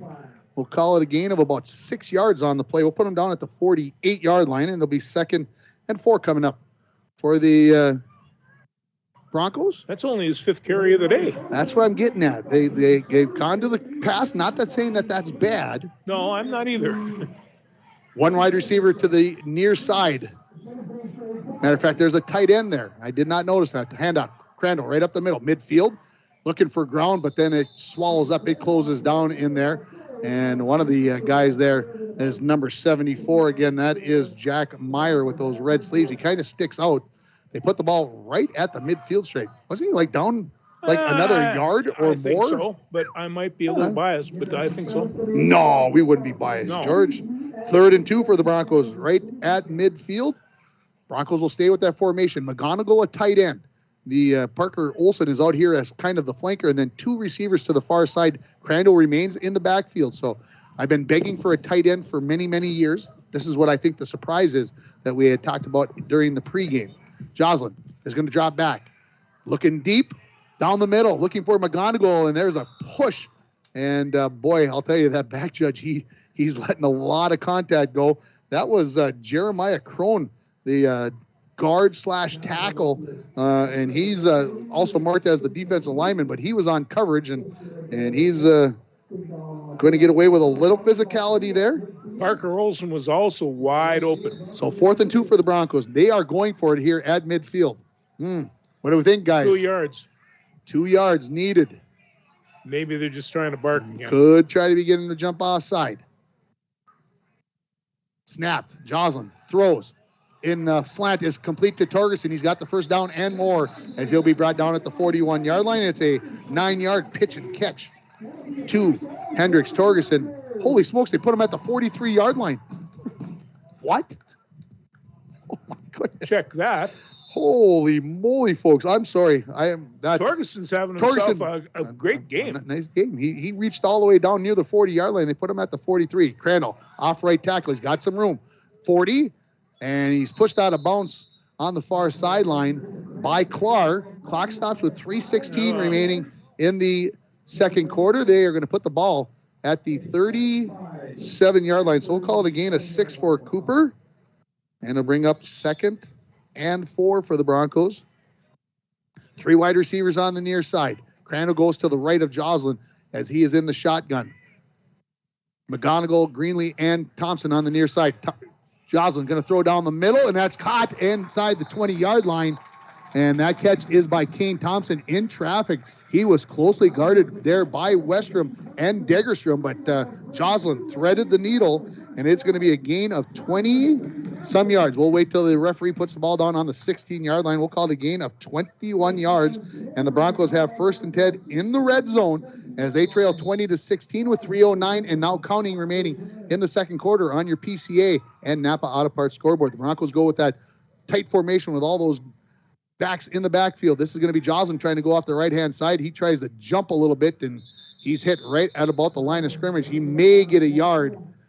And for Hinckley-Finlayson, it is number 67 coming up with the tackle. Again, that is Jeremiah Crone. A little bit of talking going on there is Joslin and Crone discussing what they're going to do after the game. And we'll call it no gain for Joslin. So 2nd and 10 coming up for the Broncos, 2.5 and counting remaining in the first half. Broncos down 20-16, looking to answer the last 2 long touchdowns by Degerstrom. 60-yard run and a 79-yard catch. Joslin is going to throw into the corner. McGonigal goes up, and he had it, tipped it out of his hands. Visser got a little bit of contact with him. He had a second opportunity to catch it, and he does not come up with it. And it is going to bring up 3rd and 10 for the Broncos from there.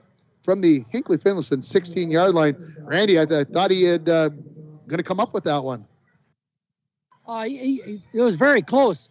I think he landed on his wrist and kind of got shaken up, or else he got stepped on. Okay. So 2:12 the clock is stopped at. 2 running backs in the backfield, Parker Olson and Cooper Crandall. 2 wide receivers to the far side of the field. All alone over here is McGonigal, split wide out. Joslin fakes it in the flats, throws it deep, wide open. Oh, wide open. No, it's Kane Thompson with the touchdown. Wow. Wide open. And the Broncos got it with the play action. That's why you run the ball. That play action.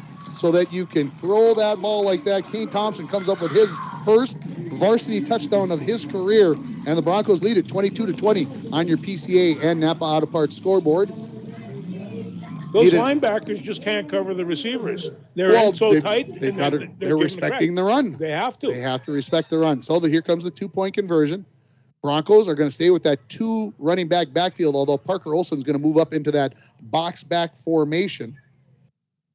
Joslin takes the snap. Going to run some option. Crandall, he is going to be all white jerseyed up. He's not even going to get back close to the line of scrimmage. So the run fails on the 2-point conversion. The Broncos lead it 22-20. We'll take a 30-second timeout. You're listening to Bronco Football. Winter, summer, spring, or fall, Falls International Airport has you covered for your vacations. Whether you're looking to head to a big city or a sandy beach, Falls International Airport can help you make your connection to anywhere. With a modern terminal, free parking, free Wi-Fi, shorter lines, easy baggage claim, and more, you'll be happy you booked your flight out of Falls International Airport. To schedule your vacation getaway or for more information, log on at internationalfallsairport.com. Robust sports medicine program that includes comprehensive rehabilitation for athletic injuries, post-surgical rehab, and return to sports guidance. Rainy Lake Medical Center's Advanced Concussion Management Program offers additional protection and peace of mind to athletes and parents. For more information, call Rainy Lake Medical Center Therapy and Wellness Department at 283-5420. Good luck, athletes, on a successful year from Rainy Lake Medical Center. Back at Sports Stadium, 2:07 remaining in the first half, 22-20.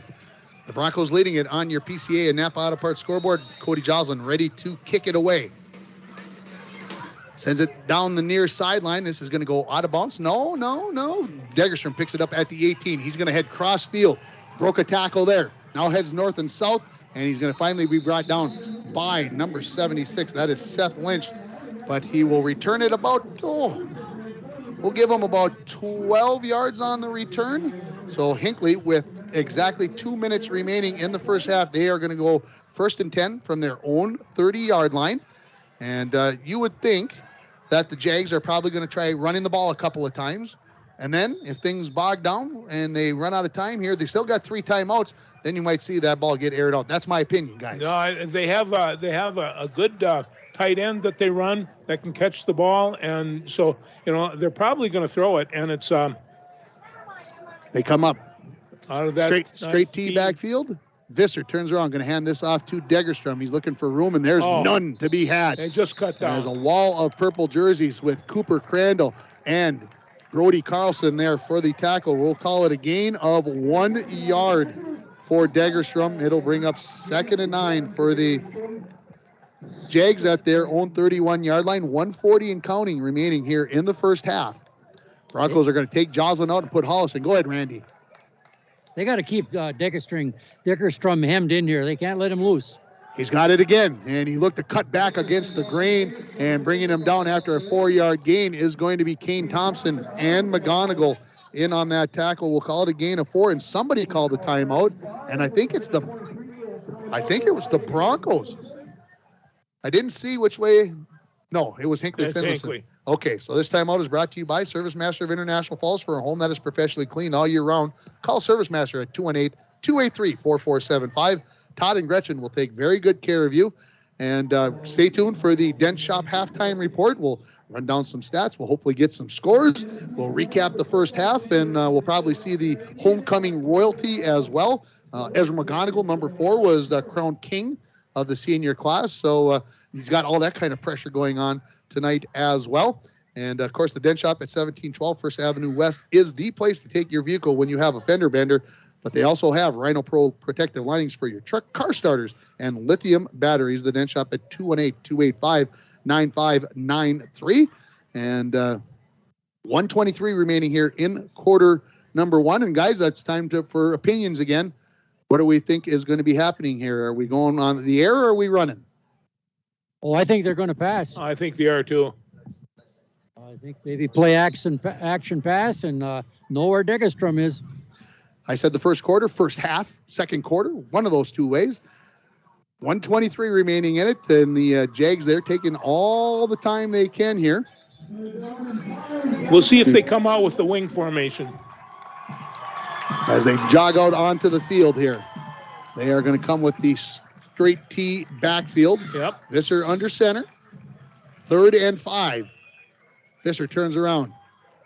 Hands it off, breaking a tackle, getting to the outside, and it's a first down before Cooper Crandall is able to bring, I believe that is Klein to the ground. He still hasn't shown me yet. It is Klein, number 4. So give him the first down as he picks up 7 yards, and no huddle here for the... There's the wing. He'll get their pass. Pass rolling out. Visser throws down the far sideline. Degerstrom is there. He catches it at about the 40, and he's pushed out of bounds near the 30-yard line. We'll see how long it takes for the official on the far side. They put him on the 30-yard line. So this is going to be a gain of 28 yards. And it's another first down for the Jags as they are on the Bronco 30-yard line. Well, George, you said it. When that wing comes, we're going to see the pass, and that is exactly what it was. And Randy, you said watch out for Degerstrom, and guess who catches the ball? So they've thrown twice. They've had 2 completions, both to Degerstrom. He is fast. Yes.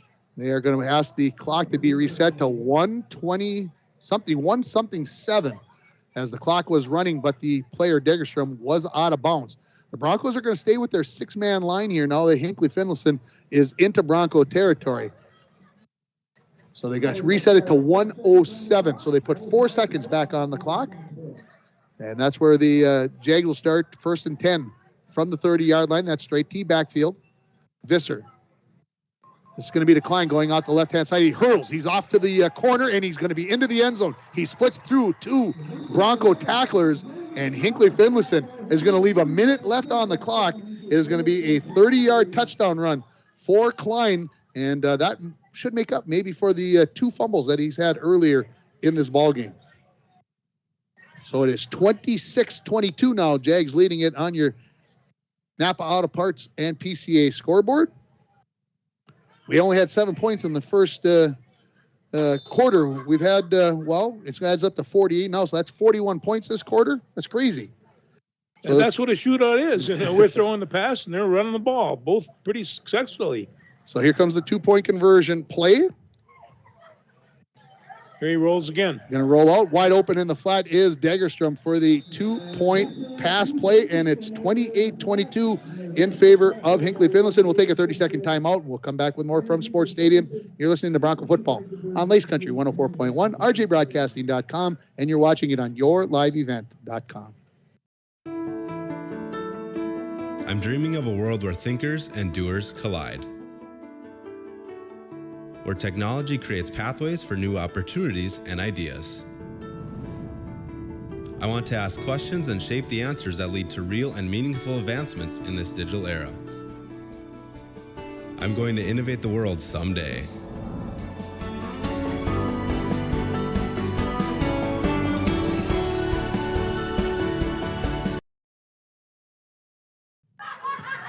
Welcome back here to Sports Stadium. 1 minute exactly remaining in the first half. I got you, Dwayne. Thank you. Smile. That's a good smirk over there. Dwayne, he's our video guy, tech guy. He's pushing all the buttons over there on the video side. Keeps this ship afloat. Keeps it afloat. So the kickoff coming from Westrom. Broncos, I think it will depend upon what they try to do with this final minute and 2 timeouts, depending upon what kind of field position they get after this kick return. Back deep is Torrin Thompson and Zach Uso. They're standing about the 24-yard line. Westrom kicks it away, lands about the 27. Uso picks it up on the slide. He turns north and south. He's got it. 40, 50. Cuts back to the inside, and he's going to get down to the 41-yard line. And we got stuff going on behind the play as Landon Budrus and number 51 for Hinckley-Finlayson. That is Andre Buchanan. They got a flag thrown. I think both of them are going to get a penalty here, but maybe it might be one. Oh, wait a minute. They're putting that flag down. The Broncos maybe coming back after that long return. Oh, that's terrible. I think they're calling it unsportsmanlike conduct, possibly on Budrus. He was the one that was on the bottom of the pile, but the referee is telling them leave the flag there. And we're going to see if this is going to be a one-sided call or a two-sided call for the officials. If the ball stays where it's at the Hinckley-Finlayson 41-yard line. I don't think I've said that yet. And the official and the line judge, one of them, are having a discussion on the near sideline and making sure they were going to do this correctly. Now, it's, I think, going to depend upon whether this is a dead ball foul or this was during the live action, because apparently by where everything is at, this was a penalty on the Broncos. And so dead ball or during the play is going to be a big difference on whether this 15-yard penalty is marked off, because it's either going to be from the 41 back into Bronco territory or it's going to be from the 35, and the Broncos are going to start on their own 20-yard line. That's a big difference, folks. We're talking 25-yard difference. It takes a beautiful return away. It is a personal foul on Budrus, and it is a personal foul. Okay, it's both ways. So I don't know. They're offsetting. So the Broncos are going to get to start 1st and 10 at the 41-yard line. So Uso is going to have that nice return. Oh, beautiful. And we'll put that return at about 33 yards. So the Broncos have had 2 big kick returns in this ball game. And it's going to be 1st and 10. Hang on a second, folks. We're going to do this all over again. Oh, so they're going to kick it again? It was during the play. So they're going to start over. So erase that whole play, folks. Wipe it away. You know, you got to present Zach Uso as another one of those super frosh. I mean, these kids are amazing. Good job. It just runs out there with no fear is the way I would put it. Randy, the referees got it right. You're a referee. They got it right. Oh, he's not listening to me. He maybe isn't picking. Oh, they got it right. They got it right. Yeah. Good call. Good We got call. to discuss those things that don't happen very often, and they got it right. So we'll do it all over again. Kickoff for Western coming from the 40-yard line. Did they put the time back on the clock? I don't think they have to. I'm just kidding. I want as much time on the clock as they can. That's what I'm looking for, folks. Western ready to kick off. He gets the whistle. Sends a bounder down the field. Yuso couldn't get to it. He's going to go back and have to pick it up at about the 19. He's going to try to get some yardage, but his team was not back deep enough to help him out on that, and he's going to be snowed under at about the 22-yard line. So that is a vast difference in field position from the 41-yard line of Hinckley-Finlayson back to your own 22-yard line. So now my guess, guys, is with 48 seconds left, put the ball on the ground, see if Cooper Crandall gets you something on first down, and if he doesn't, go to halftime down by 28-22. So the Broncos 1st and 10 from their own 22-yard line. 2 wide receivers to the near side. Ball's on the near hash. 2 wide receivers to the far side. Maybe they take a crack at it down the far sideline. Who knows? They got lots of people in the secondary Joslin right now. is going to drop back. He throws it in the flat to McGonigal. He catches it at the 22. Works to the outside. Gets out of bounds? Yes, says the official. This should be enough for a first down, I believe, if I'm seeing it correctly.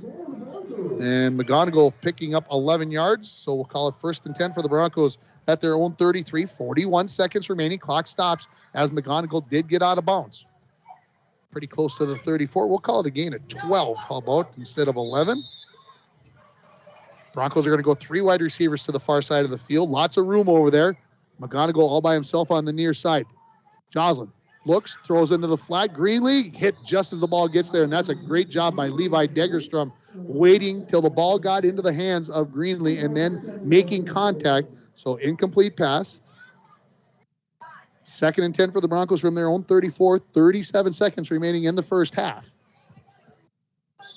Broncos now are going to come with that tight formation, basically a trips bunch to that right side.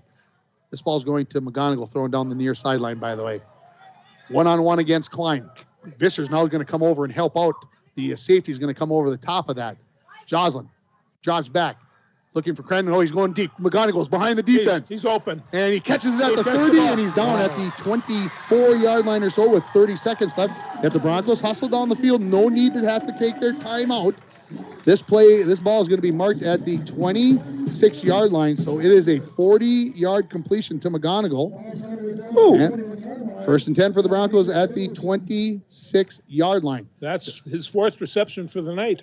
2 wide receivers to each side, 30 seconds remaining. Clock's going to start on the signal, and so it is moving. Joslin takes the snap, drops back, looks into the flat. Crandall catches it, turns north and south, makes 1 guy miss, makes a 2nd guy miss. Can he make a 3rd guy miss? You bet he can.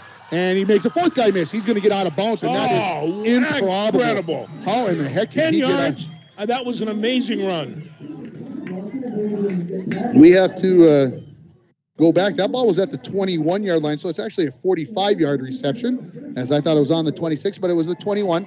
First down for Crandall, as he broke, I think, at least 4 tackles on that play. They're going to put it right at the 10-yard line. It's a reception of 11 yards.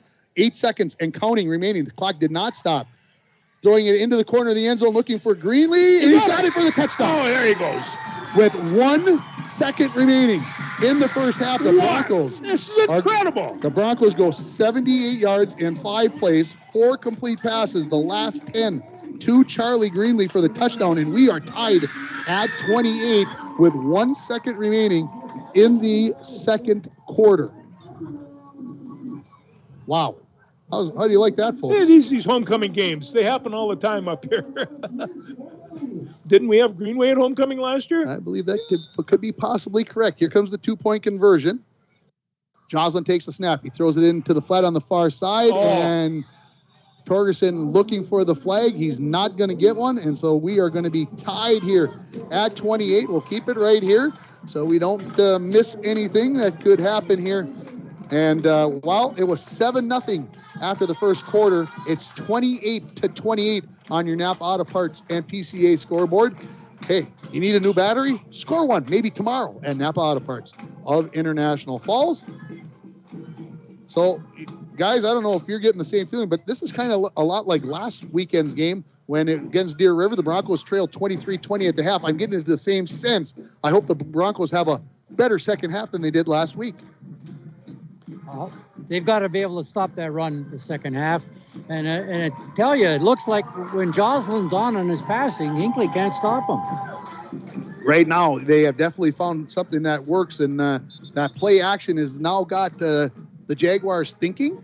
Well, they should, because, hey, they've seen the video of Crandall. They know what they got to do. When Jocelyn threw that ball, Greenlee was still on the inside. I'll call it on the middle of the field side. Greenlee caught it beyond the cornerback on that play, and the cornerback kind of got twisted around, and Greenlee was able to slide in and catch that ball from Jocelyn. Those are the kind of receptions we've been getting for the last couple of years and haven't yet this year, but now we're starting to. Barring a penalty here, this will be the last play of the first half as Jocelyn kicks it low on the ground, going to be put down right at the 40-yard line, going to be picked up there by number 28, I believe. No, that is 48. That is Sean Frederick as he covers that up. The half comes to an end. We are tied at 28. Who would have ever guessed that we would have 56 points in the first half? We'll take a break. We'll come back with the Den Shop halftime report. You're listening to Bronco Football on Lakes Country 104.1, rjbroadcasting.com, and you're watching it on yourliveevent.com. Fall is on the corner, and so is hunting season. So stop at the Outdoorsman's headquarters to get you and your hunting partners ready. Whether it's for birds or deer, archery or gun, the Outdoorsman's headquarters at 1130 3rd Avenue in International Falls is the place to stop for all the accessories to make your hunting trip a success.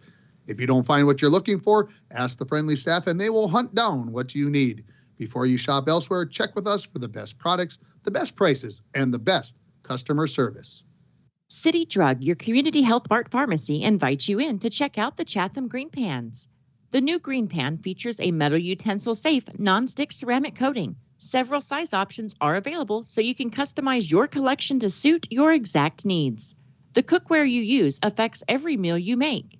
Green Pan believes there's a better way to cook, and their healthy ceramic non-stick proves it. That's why they say healthy cooking starts with Green Pan. City Drug Health Mart, taking the time to listen and care. The National Propane Gas Association recommends that all gas systems should be routinely inspected every 5 years. Lakes Gas in the Falls can check your gas systems on a regular basis. A gas system safety inspection only takes 1 or 2 hours and includes a leak test as well as a visual inspection of all your gas appliances. Lakes Gas has a fall special on gas safety system inspections right now, so call Lakes Gas for an appointment today. Lakes Gas, your local propane company since 1959. A message from CAPE, Couchiching Area Prevention and Education. Be present. Most Falls High students do not feel pressured to drink alcohol by their friends. We learn from the past, live in the present, and strive for the future. CAPE is working together to empower the communities within Couchiching County through prevention, education, collaboration, and shared leadership to reduce alcohol and tobacco use among youth and young adults. Together, we are strong. This ad has been funded by Drug Free Communities grant funding. And we're back with breaking news. The new Coke Zero Sugar might be the best Coke ever. That's right, Jim. With an improved taste and 0 calories, make sure... Jim. Ooh, yes, this tastes like the best Coke ever to me. We're on the air. I need to try it first. With zero sugar and now even more delicious, it's the new Coca-Cola Zero Sugar, the best Coke ever. Find out for yourself. Back here at Sports Stadium, it is halftime, and they are announcing the royalty here with all the crowns. And I see Landon Budrus and Ezra McGonigal, the two football players out there. I didn't hear the names and did not get them either, so I won't speculate on who everybody is out there. Mike Bolstead, the PA guy, is giving them all out here. But it is halftime. Welcome back to the Den Shop halftime report. The score, International Falls 28, Hinckley-Finlayson 28. Quick update from Little Fork. Final score, Cook County 30, North Central 8. And that's a shocker there. But maybe more of a shocker here is that we had 7 points in the first quarter. We got 49 in the second quarter, George. Yeah, I mean, everything just opened up, and there were times that I was, well, not like you. I was speechless. I couldn't believe what I was seeing out there. Another hook and ladder, nice long passes, real mediocre coverage by what I thought was a pretty solid Hinckley defense. but they have these big linebackers and big linemen sitting right up front. They are tight as a tick in there, and they can't cover our receivers, which are pretty quick. Yeah, it's a good sign there for the Broncos. Let's recap the scoring for you. Hinckley-Finlayson got the only touchdown of the first quarter. It was an 18-yard run by Griffin Steele. It came after a 10-play, 59-yard drive to open the game with 7:05 left. The kick was good by Jeremiah Crone, and it was 7-0. That's the way the first quarter would end. The Broncos would answer 2 minutes into the second quarter. They'd get a 26-yard pass from Cody Joslin to Hendricks Torgerson. The pass, 2-point conversion pass, was also from Joslin to Torgerson, and the Broncos led it 8-7. The Broncos get a fumble recovery. On the next play, they throw a 34-yard hook and lateral. First catch was to Ezra McGonigal, and then he laterals it to Cooper Crandall, who goes the rest of the way. Just 30 seconds later, a 2-point conversion shovel pass from Joslin to Parker Olson, and the Broncos led it by a score of 16-7. Hinckley-Finlayson not to be denied. They go to their big gun 60-yard touchdown run for Levi Degerstrom on a 3-play, 63-yard drive with 7:50 left. The kick was good, and just a couple of minutes later, after a turnover on downs, Hinckley-Finlayson a 79-yard touchdown pass from Visser to Degerstrom, a 2-play, 78-yard drive. The run failed, and the score for Hinckley was in the favor of 20-16. The Broncos answer right back. A 16-yard touchdown pass from Joslin to Kane Thompson. The run failed, and with 2:07 remaining, folks, put that number in your mind, 2:07 remaining, the Broncos led it 22-20. Just a minute and 7 seconds later, the 30-yard touchdown by Cody Klein for Hinckley-Finlayson, the 2-point conversion pass from Visser to Degerstrom, and the lead right back to Hinckley-Finlayson at 28-22. The Broncos not to be denied. They go 5 plays, 78 yards in 59 seconds. They score with 1 second left on a 10-yard touchdown pass from Joslin to Greenlee. So 3 touchdown passes for Joslin in the first half. Make sure I got that right. 4 touchdown passes. Let's make sure we get that right, Tim. The hook and lateral is also a pass. So 4 touchdown passes. That might be some kind of school record. I'm not sure. It's been for a while. And the pass failed with 1 second left, and that's how we stand here, 28-28 at halftime. We'll take a quick break here, and we'll come back, and we'll have some stats for you, some scores from around the area, and much more as you are listening to the Dent Shop Halftime Report from Sports Stadium. We're tied at 28. You're listening to Bronco Football on Lakes Country 104.1 and rjbroadcasting.com, and you're watching it on yourliveevent.com. New vehicles coming in at Ekman GM of International Falls. Check this out. New 2022 GMC Sierra 1500 4-wheel drive. Sale price $65.70. And this new 2022 GMC Yukon XL 4-wheel drive SLT. Price to move at $72,770. And this 2022 GMC Sierra 1500 4-wheel drive Pro. Sale price $45,745. GMC, we are professional grade. GMC. Find out more at EkmanIFalls.com. At Packaging Corporation of America, we're proud to sustainably manufacture America's top-selling brand of paper right here at our International Falls mill. PCA is committed to U.S. manufacturing, environmental excellence, and providing great support to the many events that make our community unique, including the International Falls Bass Championship. At Packaging Corporation of America, we make more than paper. We make a difference.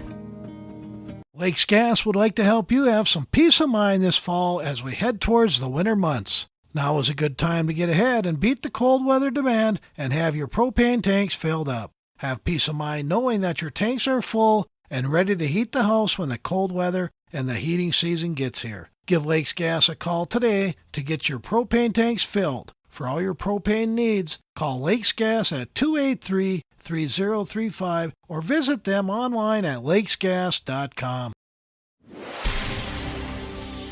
And we're back with breaking news. The new Coke Zero Sugar might be the best Coke ever. That's right, Jim. With an improved taste and 0 calories, make sure...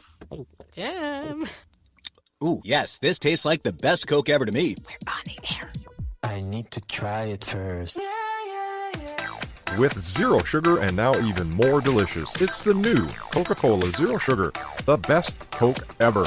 Find out for yourself. Show brought to you by the Dent Shop. The Dent Shop at 1712 First Avenue West is the place to take your vehicle when you have a fender bender, but they also have Rhino Pro protective linings for your truck, car starters, and lithium batteries. The Dent Shop, 218-285-9593. And if Steve is listening, hope you're feeling better, bud. And thanks for the email the other day. And George, what do you got for stats? I didn't even go. It was too many yards for me to add up. It was the number one stats that I'm really kind of amazed at is, we watched Cooper Crandall, but he had 7 carries for 23 yards, and he also had 3 receptions for 23 yards. So he's clicking at 46, but he is such a factor when they do this play action. He freezes that whole defense, and I think that in a long way has helped a lot. The Broncos overall are 14 for 23, and McGonigal has 71 yards on 4 carries. So these guys are really doing the job. And then of course Torgerson, he's done a great job. And Greenlee came up with the big touchdown at the end with 1 second left. So hey, they've got a nice, well-rounded offense working here. So hey, let's see what happens.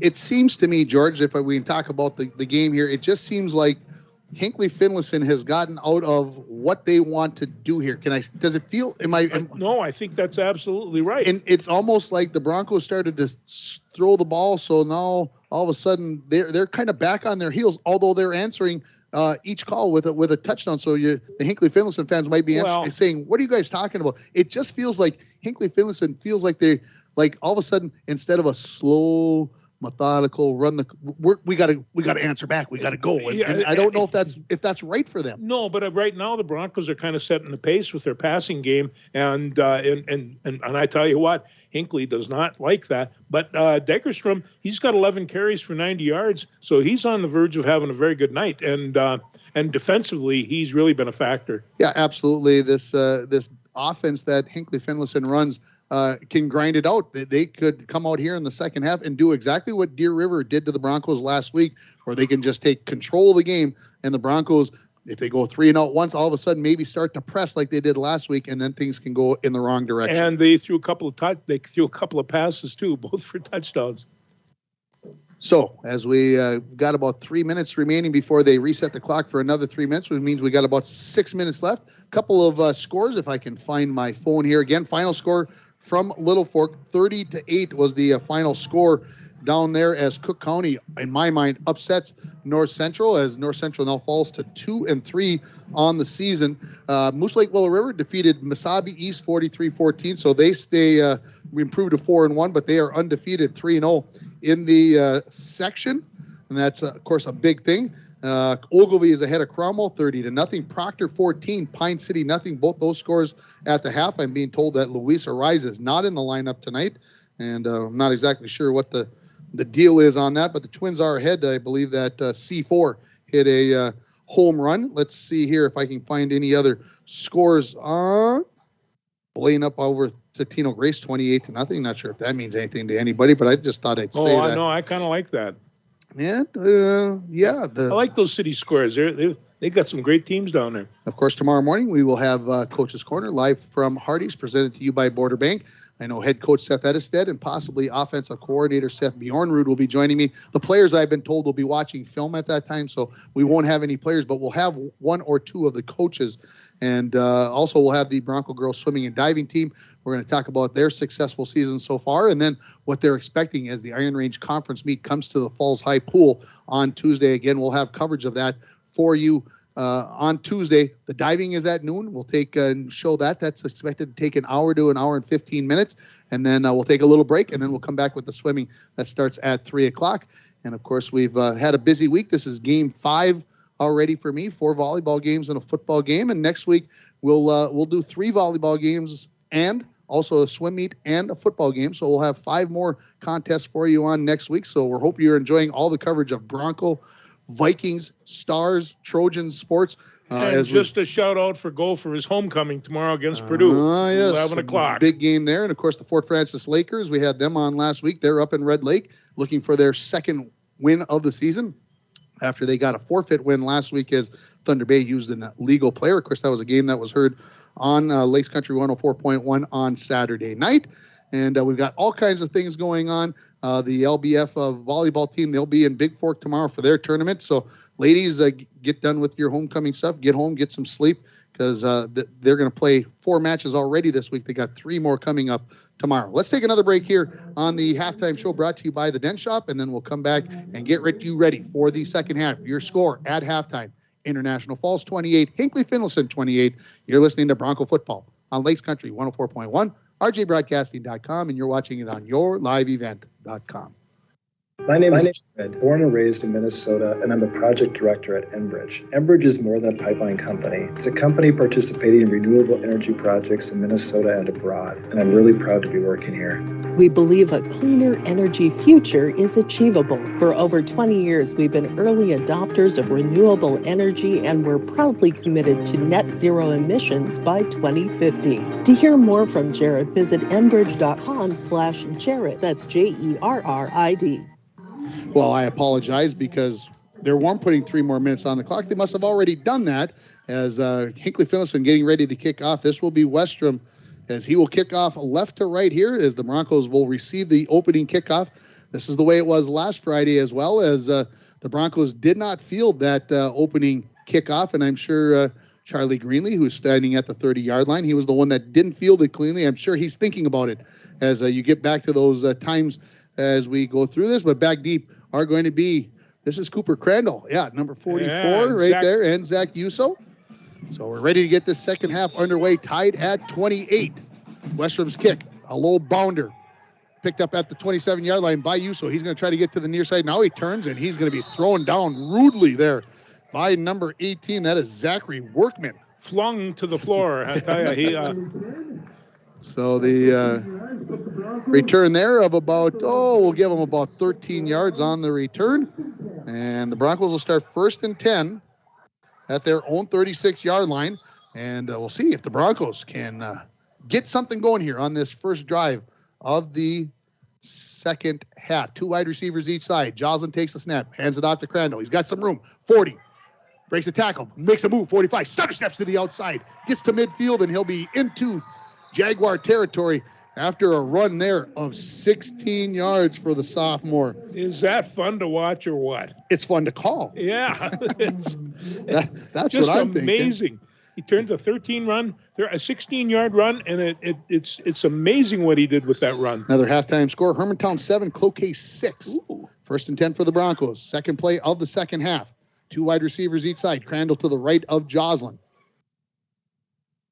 In motion goes Crandall. So this is an empty backfield. Joslin runs right into the tackle. He ran to the wrong side of the blocker. Yep. Kenyon Olsen had his guy blocked to the outside, and Joslin ran right in to number 89. That is, you want to talk about, that is 89, right? Or is it 84? No, it's 69, not 89, folks. Sorry. That is Charles Mayer, another large lad. So a loss of 2 yards on the play for Joslin. 3 yards, actually, as we'll put it back at the 48-yard line. This is Crandall.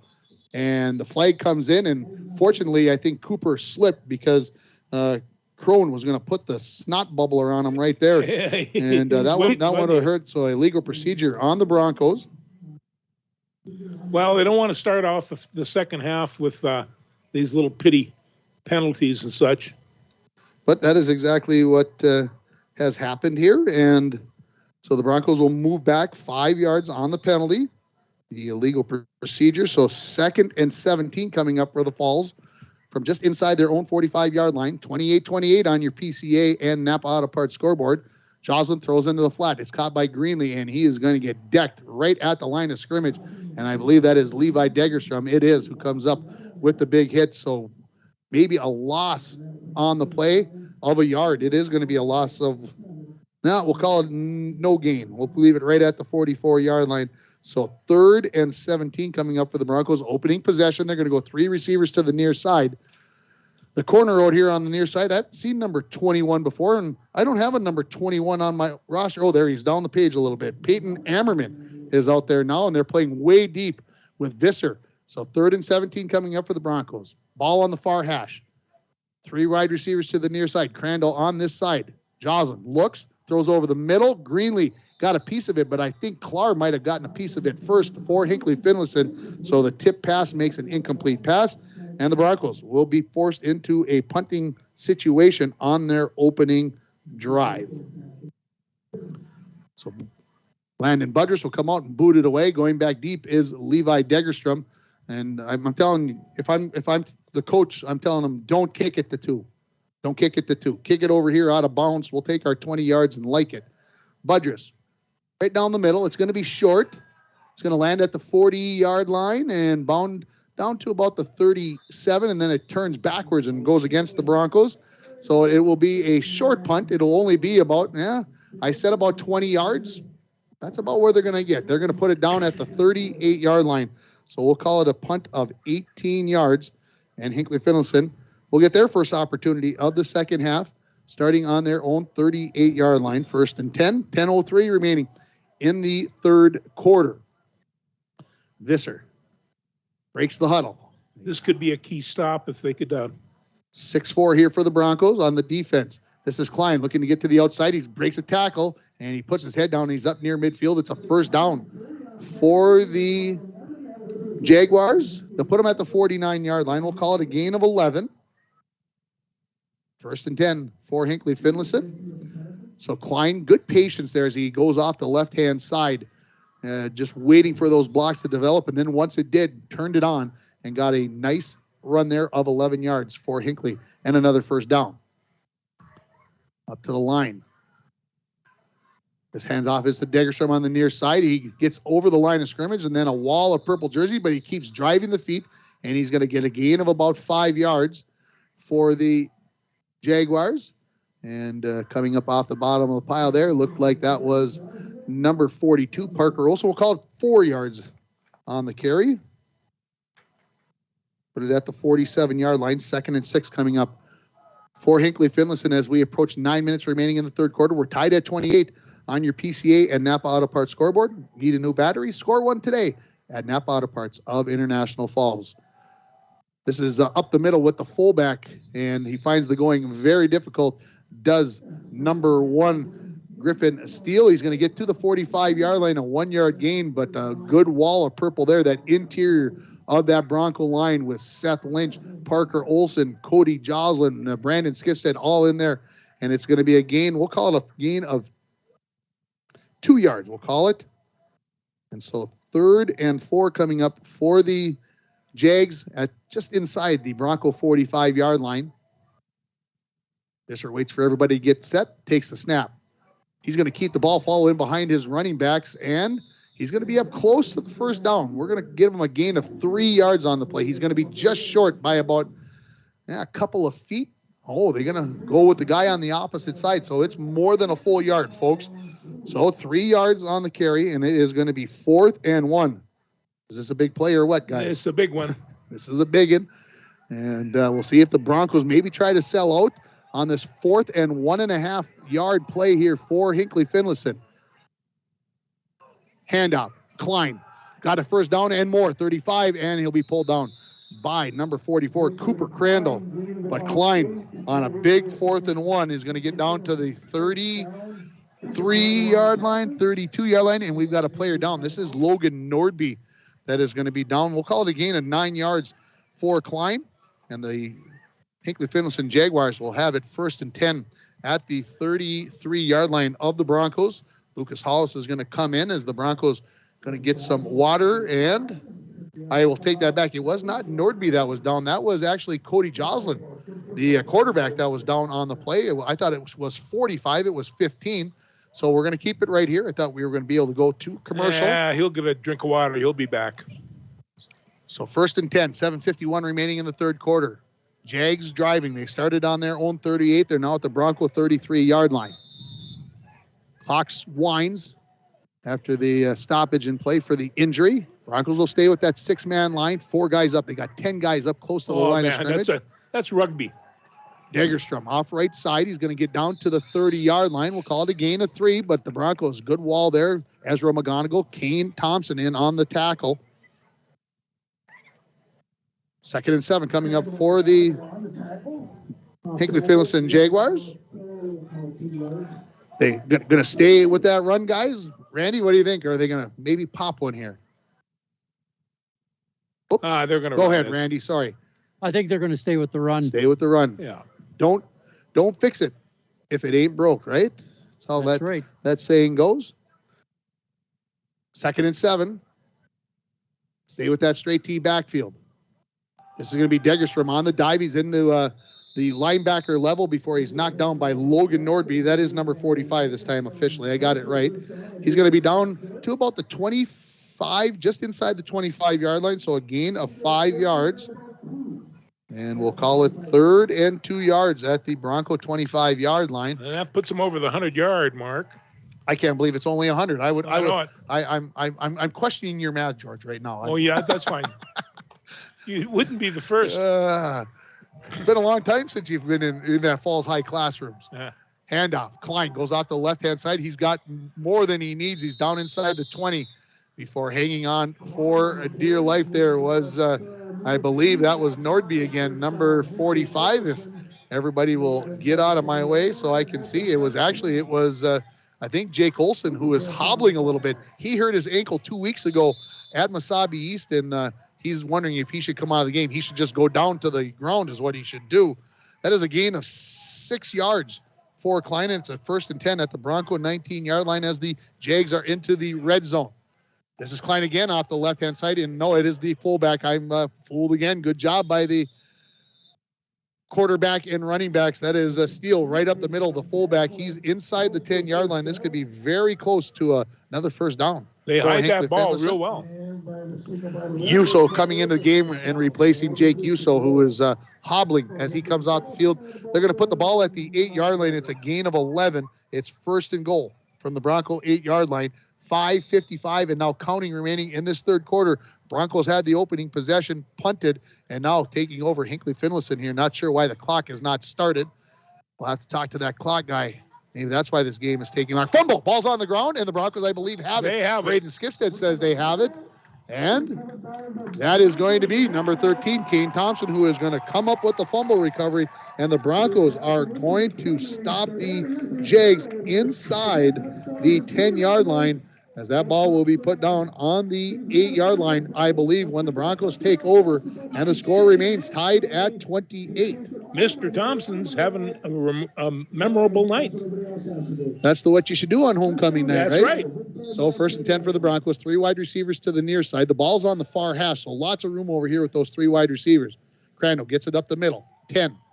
Spins, and a big hit there by Crone, knocks him to the ground, kind of like a wrestling move where somebody bounces off the ropes and then you just throw the big shoulder into him and knock him down. They put the ball at about the 14-yard line. We'll call it a gain of 6 for Crandall on 1st down. 2 wide receivers each side. Joslin in the shotgun, takes the snap, hands it off to Cooper again. Up the middle, he's got the 1st down, and he's out to the 20-yard line. So a gain of 6 for Crandall. And a 1st. And a 1st down. 5:17 remaining in the 3rd quarter. Nobody scored yet. We had 49 points scored in the 2nd quarter. We only had 7 in the 1st. We've had none through almost 7 minutes here in quarter number 3. You notice how deep the safeties are? Yeah, they're getting plenty of room. That is a definite change. Joslin going to run up the middle. He breaks a tackle. 25, and then he's tackled from behind. That is by number 1. That is Steele that comes up with the tackle, but the gain of 5 yards for Joslin. And that brings up a second and manageable here. They'll bring Thompson as the 3rd wide receiver to the near side. Crandall moves to the left of Joslin. So all alone on the far side is McGonigal, and he's being pressed by Degerstrom with a safety over the top. In the flat, Greenlee turns and couldn't get his 2 hands on the ball. He got 1 hand, but he couldn't get 2. It's an incomplete pass, and it brings up 3rd and 5 from their own 25-yard line. 4:38, the clock is stopped. Right now, look, keep the 3 wide receivers on the near side. Again, Degerstrom is within a step of Torgerson on the far side of the field. All the linemen or all the linebackers coming up. This is a handoff to Crandall. He's got the 1st down as he gets out to about the 32-yard line. The tackle made there by Clark for the Jags. And we'll call it a gain of 7 on the play. 6. Mr. Referee put the ball down. Gets the football back from Crandall. It's a gain of 6. 31-yard line, 1st and 10. So a couple of 1st downs as the Broncos were in the shadow of their own goal line after recovering the fumble. 3 wide receivers now to the far side of the field. Broncos going right to left in this 3rd quarter. Joslin Throws it in the flat. Greenlee there, but he's too far out in front of him. Led him by too much. He was wide open and would have had a nice gain there, but it'll bring up 2nd and 10. I've been impressed with our 3 seniors that are in the middle on their pass blocking and run blocking. Be Moore and Olson, Lynch. And Skifstead. I agree with you. Here's a handoff to Crandall. He's got some room, and nice hanging on there. Is that Clark again? Let me see here, folks. That is number 67. That is Crone that comes up with the tackle. He just hung on to Cooper Crandall. They give him a 5-yard gain. I thought he fell forward further than that, but the Broncos, I feel like, maybe getting shorted just a little bit on that spot. Line play on that play was just excellent. 3rd and 5 coming up. Big play here. Yuso in the slot now for the Broncos. He's in place of Kane Thompson. Joslin fakes the handoff, rolls to his right, looks deep, throws down the far sideline looking for Torgerson, and Torgerson's going to catch the ball at about the 22-yard line. 2 guys were there, but they weren't looking at the ball, and Torgerson was watching the ball, and he comes up with the catch laying on the ground. They're going to put it at the 22, so that is a gain of 42 yards on the play, and the Broncos in business in Hinckley-Finlayson territory, tied at 28 on your Napa Auto Parts and PCA scoreboard. So the Broncos 1st and 10 at the 22, 2 wide receivers each side. Crandall tries to break to the outside, and he is going to be dragged down, and boy, that's pretty close to a horse collar tackle. And none is going to be coming here. The tackle there by Travis Hansen for Hinckley-Finlayson. I think they're going to call it no gain. And he kind of got him by the shoulder pad, maybe not by the horse collar. So no gain for Crandall. 2nd and 10. Stay with the 2 wide receivers on each side. Crandall going to try to break it to the outside. He's to the 20, turns his shoulders, gets to near the 10-yard line before he's taken down. And I think it's enough for the 1st down, but let's wait to see if I am seeing it all correctly.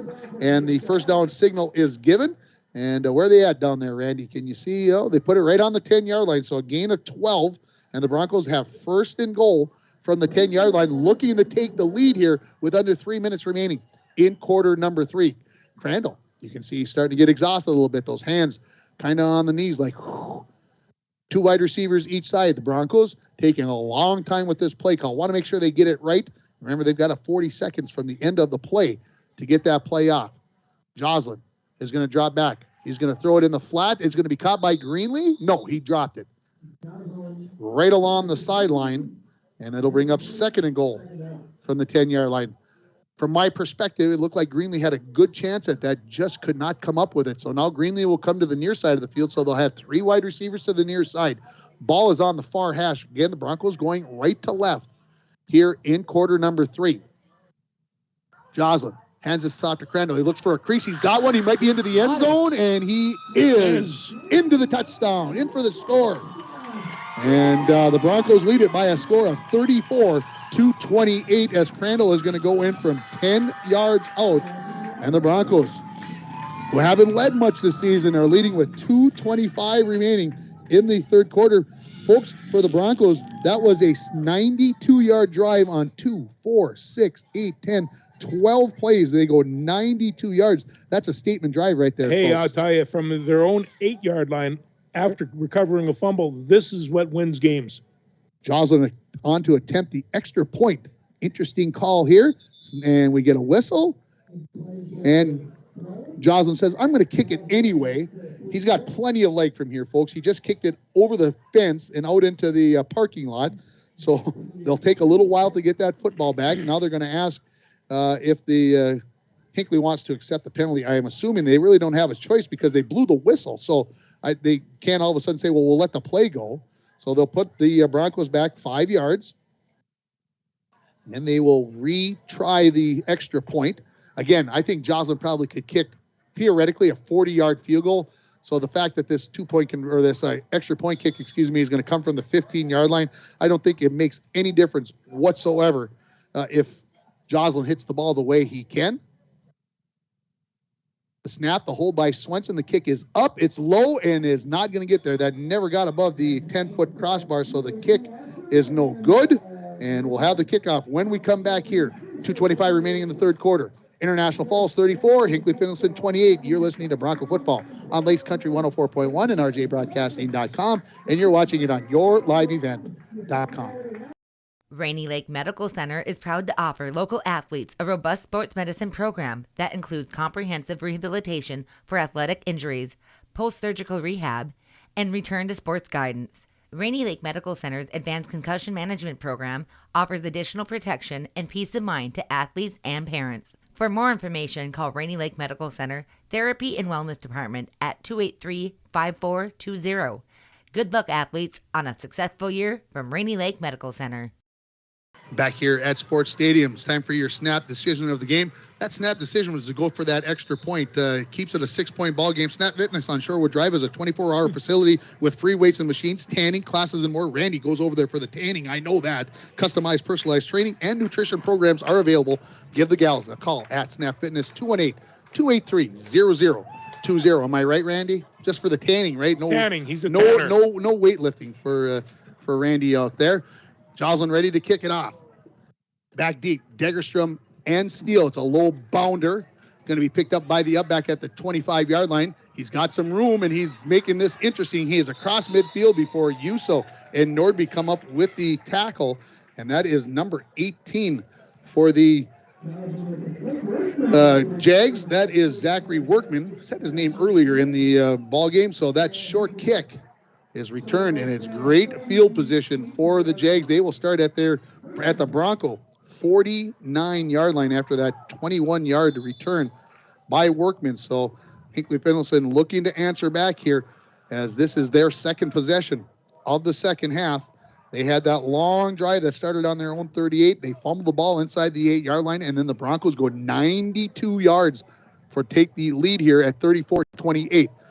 First handoff. This is the Degerstrom patiently waiting, and he's going to be knocked down by McGonigal, and also in there Jake Olson, who has returned to the ball game.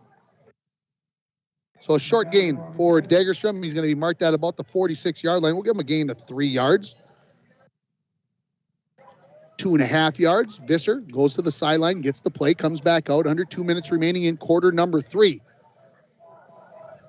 Broncos looking for their first win of the year. Hinckley-Finlayson looking to improve to 4-1. Visser turns around. Play action pass. Degerstrom is open down the far sideline. Torsen gets it and picked it off. He's got a chance to return this a little bit. 40-45, and he's going to be brought down there. And the first interception of the ball game. And I believe that's the first interception for the Broncos in a game, I think, in the last 3 games. And we've got a whistle as somebody is down on the field, and it is Bronco. And it could be Torgerson after that tackle. He kind of got twisted a little bit up in the tackle. So the interception by Torgerson, and that is a big turnover there by the Jags. A little ball. Vassar just threw it a little bit high, and it just hung up there. And Torgerson had a real good shot at it and scooped it up. So the Broncos will start on about their own 47-yard line. And again, I believe is it Torgerson over there, Randy? Can you tell from where you were at? I cannot see what number that is. I am giving you permission to go ahead and walk out on the. Will you? Yeah. I'll give you permission to walk out. There's a coach right in the way. There is a coach right in your way. How about we take a 30-second timeout and we'll come back with more. Matter of fact, I think it's going to be a minute if I remember, if I've set things up correctly. We'll be right back. New vehicles coming in at Ekman GM of International Falls. Check this out. New 2022 GMC Sierra 1500 4-wheel drive. Sale price $65.70. And this new 2022 GMC Yukon XL 4-wheel drive SLT. Price to move at $72,770. And this 2022 GMC Sierra 1500 4-wheel drive Pro. Sale price $45,745. GMC, we are professional grade. GMC. Find out more at EkmanIFalls.com. At Packaging Corporation of America, we're proud to sustainably manufacture America's top-selling brand of paper right here at our International Falls mill. PCA is committed to U.S. manufacturing, environmental excellence, and providing great support to the many events that make our community unique, including the International Falls Bass Championship. At Packaging Corporation of America, we make more than paper. We make a difference.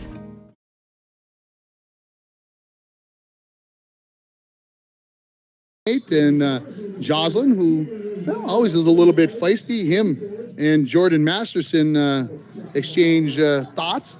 It's going to be a short gain. We'll call it a gain of 3 yards for Jocelyn. It'll bring up 2nd and 7 right at the midfield stripe.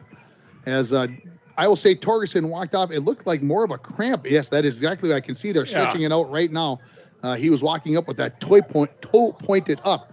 So 2nd and 7, the Broncos are going to go no back. Crandall and McGonigal to the near side, 3 receivers to the far side. Jocelyn takes the snap, looks in the near flat. Now he pulls it down. Now he's going to run. He gets back to the stripe, and he's going to fall forward to the 45-yard line as nobody was open. We're going to call it a gain of 4. They're going to mark him at the 46-yard line, and so it's going to bring up 3rd and 3 for the Broncos at the 46-yard line. 40 seconds and counting remaining in the third quarter. I don't know why this first keeps coming in my brain. Tired. Long week, folks, maybe. So Broncos will stay with the same formation. 2 wide receivers. 3rd and short coming up. Crandall gets it. Breaks to the outside. He's got the first down. 40. 30. Gets inside. Breaks to the outside. And he's headed inside the 20. Cuts back against the grain. And he's going to finally be brought down by, I believe, Levi Degerstrom, who makes the tackle in the secondary, but not before Crandall is going to pick up. Where are they going to put him? Oh, wait on. We got a flag. Sorry, folks. Take it all back. There was a holding call right at the point of where the first down was at. Matter of fact, where the flag goes down, it was enough for the first down. They're going to put it right at midfield. So bring it all back, folks. We were a little excited there. And they'll put the ball on the 50-yard line. So the holding penalty, 10-yard penalty, and it's going to bring up 3rd and 7 for the Broncos at midfield. 2 wide receivers each side. Let's see if the Broncos can do it again. Matter of fact, I think they'll take the quarter here. Clock is counting with going to go under 10 here. I don't think they'll run a play, but we'll see. Wind not really a factor here. Flag just hanging there off the flagpole. Jocelyn going to take the snap. He's going to drop back. He throws over the middle, and it's going to be picked off. And that is by Klars. He's trying to make a run back the other way, breaks a couple of tackles, back inside the 40-yard line. And when we come back to start the fourth quarter, Hinckley-Finlayson is going to be in business at the Bronco 36-yard line. After 3 quarters, your score, International Falls 34, Hinckley-Finlayson 28. You're listening to Bronco Football on Lakes Country 104.1, rjbroadcasting.com, and you're watching it on yourliveevent.com. Hi, this is Lasla, Vice President and Branch Manager of Border Bank. If you own a business, you know how important having the right banker is to the success of your business. At Border Bank, we are proud to have earned the reputation of caring for our customers' business as if they were our own. We're more than business bankers, we're partners, and our customer success is our ultimate goal. If your business could use that kind of attention, reach out to me to explore what business banking at Border Bank can do for you. We're Border Bank, partnering with Northern Minnesota businesses since 1935. Member FDIC. Rainy Lake Medical Center is proud to offer local athletes a robust sports medicine program that includes comprehensive rehabilitation for athletic injuries, post-surgical rehab, and return to sports guidance. Rainy Lake Medical Center's Advanced Concussion Management Program offers additional protection and peace of mind to athletes and parents. For more information, call Rainy Lake Medical Center Therapy and Wellness Department at 283-5420. Good luck, athletes, on a successful year from Rainy Lake Medical Center. Welcome back here to Sports Stadium, ready for the fourth quarter. Broncos leading at 34-28 on your PCA and Napa Auto Parts scoreboard. Need a new battery? Score one tomorrow at Napa Auto Parts of International Falls. They put the ball down at the 37-yard line, so that's where the Jags will start 1st and 10 in Broncos territory with 12 minutes remaining in this ball game. Here comes the wing and the wing T backfield. That means this is going to be a toss to Degerstrom. He's got the corner, 35. Going to put some abuse. No, this is going to be number 1. This is Steele. I apologize. He ran from that spot, and he's going to be down to about the 26-yard line, 25-yard line. It's a first down for the Jags as they've got 1st and 10 at the Bronco 25-yard line. And, like I said, Hinckley-Finlayson looking to... Why did they put the ball in the middle of the field and not at the hash? Any idea? No idea. Broncos in a 6-man line here. They'll go back to the straight T backfield. Second play of the fourth quarter. This is the handoff. Klein, he's going to be brought down in the backfield as the first touch there was by Cooper Jensen. And then finishing the play off is going to be Cooper Crandall. So it's going to be a tackle for a loss of a yard, and it'll bring up 2nd and 11 for Hinckley-Finlayson at the 26-yard line. Well, we've had a lot of tight games this week with volleyball. There were games that you didn't want to leave. You're definitely not going to want to leave this football game, folks. No matter what you got going on, 34-28 is the lead for the Falls as we have 11 minutes remaining in the fourth quarter. Hinckley comes up. They've got the wing, which is Degerstrom. Watch out for him getting the pass here possibly. They're going to give it to Steele on the toss. He comes to the outside. McGonigal, what a great play. Engaged on the block and then makes the tackle going out of bounds. That's a dynamite play by King Ezra because he is the king this week for homecoming, and they are going to give him no gain for Steele. So bring up 3rd and 11. 4-down territory here for the Jags as Visser halfway to the other sideline. And then looks at his wristband and then jogs back out, ready to call the play here. That defense seems to be reading their keys on that when they put that wing out. Straight T here for Hinckley-Finlayson. This is going to be Degerstrom. Got a lot of blockers in front. He's caught from behind, and that was Thompson, I believe. Yes, it is going to be Kane Thompson that comes up with the big stop there on 3rd and 11. They're going to give him a gain of about, do I see a flag down right on the 20-yard line there, Randy? Yes. I didn't hear what he said to the coach. Did we use a little talking? Was it on? Oh, he's pointing towards Hinckley-Finlayson. Hang on here a sec, folks. Let's find out what's happening.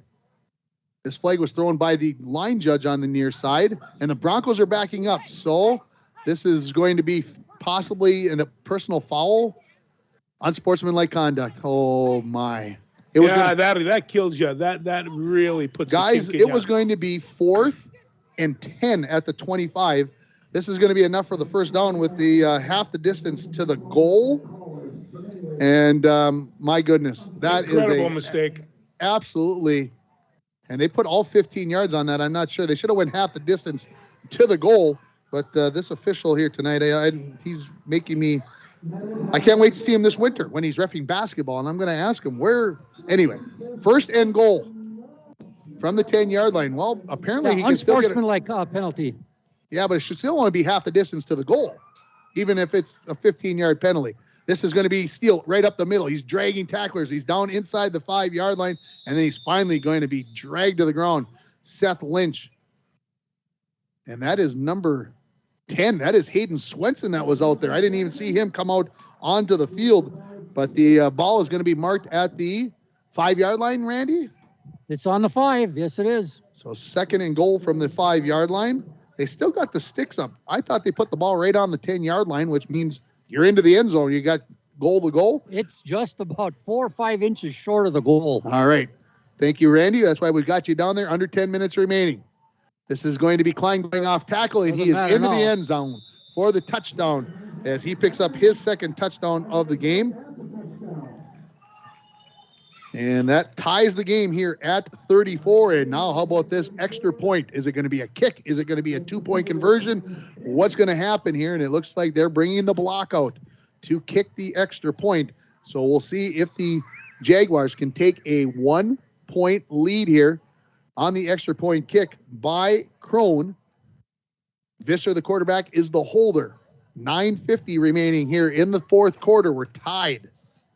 Snap, hold, kick is up, and it is perfect. Right down the middle, and the lead by 1 point at 35-34 for Hinckley-Finlayson. We'll take a break. We'll come back with the kickoff. You're listening to High School Football on Lakes Country 104.1, rjbroadcasting.com, and you're watching it on yourliveevent.com. And we're back with breaking news. The new Coke Zero Sugar might be the best Coke ever. That's right, Jim. With an improved taste and 0 calories, make sure... Jim. Ooh, yes, this tastes like the best Coke ever to me. We're on the air. I need to try it first. With zero sugar and now even more delicious, it's the new Coca-Cola Zero Sugar, the best Coke ever. Find out for yourself. Getting ready for the kickoff from Hinckley-Finlayson to the Broncos, who now find themselves down 35-34, 9:50 remaining, ton of time. Be patient, or are the Broncos going to keep going after it? Well, hey, they are just moving. There's no huddle. They're just trying to storm Hinckley, and they got a little bit over their skis that time. So Westrom ready to kick it off here for the Jags. Back deep, Cooper Crandall and Yuso. They're standing on about their own 22, 23-yard line. Everybody is set. The official blows the whistle, and Westrom sends it down the field. Greenlee catches it at about the 28. He's got some room up the middle. He's across the 40, going to be taken down at the 44-yard line. We'll see if that's where the officials will mark him. That's a whole nother discussion. I just talked to the line judge, and on that unsportsmanlike penalty, he said the high school league has been emphasizing that. Plus, they've given them warnings already during the game. All right. Thank you for that update, Randy. And yes, you just got to, I assume talking is what the problem was. That's all I can guess. 3 wide receivers and a bunch to the far side of the field. McGonigal being pressed by Degerstrom on the near side. This is a handoff to Crandall. He's got room. He's to midfield, and he gets to the 49-yard line. We'll call it a gain of 6. And he'll bring up 2nd and 4 for the Broncos as they move into Hinckley-Finlayson territory just across midfield. Stay with that same formation. 3 receivers to the far side of the field. Ball remains on the near hash. Make sure you stay tuned as we've got the post-game show coming up. Randy will get down and interview somebody from the Broncos, win or lose. Joslin takes the snap. Looks to throw the slant, not open. Now he's going to try to throw it, and nearly intercepted in number 3. Ty Westrom was like, I'm going to score 6 points on an interception. And there was nobody there. There was nobody there, and that was well covered. Give the credit to Hinckley-Finlayson as they covered that play very, very well. And the Broncos now have, now they put it right back onto the 50. It was over the 50-yard line. Now it's right on top of the 50. Brother. Joslin has those 3 receivers to the far side. Cooper Crandall puts a foot in the ground, breaks to the outside. He's got the first down and more. 40. Cuts out to the outside, and Visser hanging on. Cooper breaks that tackle. He's inside the 20. Inside the 10. He's gone. Touchdown, Broncos. Oh, my Lord. Holy cow. Cooper Crandall from 50 yards. 49 yards. I'm going to call it officially because that's where the ball should have been. Yeah. And the Broncos are going to go 55 yards in 3 plays, and they've regained the lead at 40-35 with 8:53 remaining. So, it's not often that you have an athlete down there that every time they touch the ball, something can happen. And it's been a long time since we had one on this field, and Cooper Crandall is that guy. Cooper Crandall with his 2nd touchdown run. And the Broncos look like they're lining up for 2. They've got that bunch formation with lots of guys on the right-hand side of the formation. Crandall is out of the game. Right now, Jake Olson is in the backfield. Broncos looking to take a 7-point lead. This is going to be Joslin rolling out to the right. Looking to throw it. Finally gets it to Jake Olson. He turns, and he is going to get in for the score. Oh, boy. And they say, yes, he is in. And the Broncos are up by 7, 42-35 with 8:53 remaining. We'll take a break. You're listening to Bronco Football on Lace Country 104.1, rjbroadcasting.com, and you're watching it on yourliveevent.com.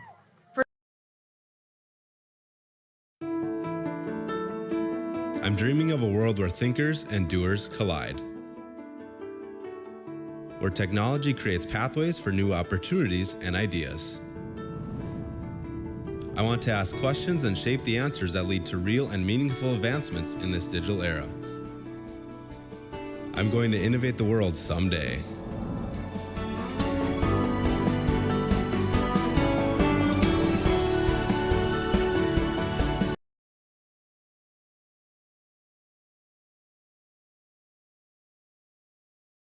Scored 77 points with just under 9 minutes remaining in the game. I'd have told you were nuts. Yeah, I'll tell you. And it's the passing game that's doing it.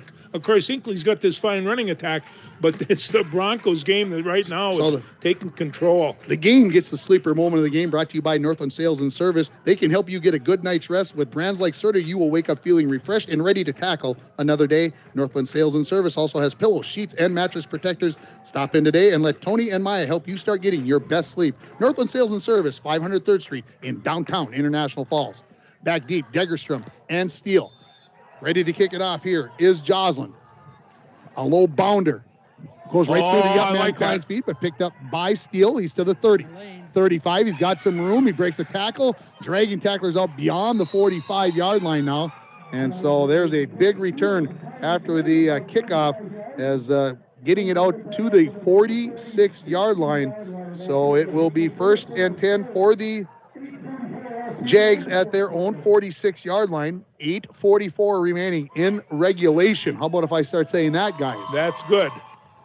We don't want to see it go to overtime. I don't need that kind of stress in my life. No, I'm too old to be stressed out like that. I got a birthday coming up, for heaven's sakes. I got to make it to that. Otherwise, these guys will blow me up. Well, Straight T backfield. 1st and 10, Hinckley-Finlayson. This is Klein coming off tackle, and right there, Skifstead, and Jake Olson in on the tackle. It will be no gain for the Jags on 1st down, so 2nd and 10 from their own 46-yard line. 8:25 and counting remaining in the 4th quarter. They got big old Godovin in there. He helped Braden a lot with that tackle just by taking that other blocker off. So they're picking it up. Visser. They're starting to think they can win this game. Coming back out into the huddle. Again, Hinckley-Finlayson 3-1 on the season. The Broncos 0-4, but it's homecoming. It's homecoming. Strange things happen on homecoming. Here comes Visser. He's going to throw, drops way back, throws out into the flat, and it's going to be dropped by Klein. That was Brody Carlson on the coverage. He had a step on Carlson, did Klein, but could not come up with it. And the incomplete pass will bring up 3rd and 10 now for Hinckley-Finlayson from their own 46-yard line. Clock stops with 7:55 remaining. Whoa. 42-35 on your PCA and Napa Auto Parts scoreboard. Hey, need a new battery? Score one today or tomorrow at Napa Auto Parts of International Falls. The down marker on the far side of the field only has 2nd, but it is 3rd down here. I think everybody can agree with that. I can't believe it. The referee knows it. This is Steele right up the middle. He's got a 1st down, and he may have more, hanging on for dear life. And coming up with the tackle is Torgerson. And again, that's 6'4", and that one guy being Torgerson, he just kept hanging on till he got some help. But Steele is going to come up on 3rd and 10. He is going to get, we'll call it 18 yards. And Hinckley-Finlayson keeps the drive going as they have it 1st and 10 at about the 36.5-yard line of the Broncos.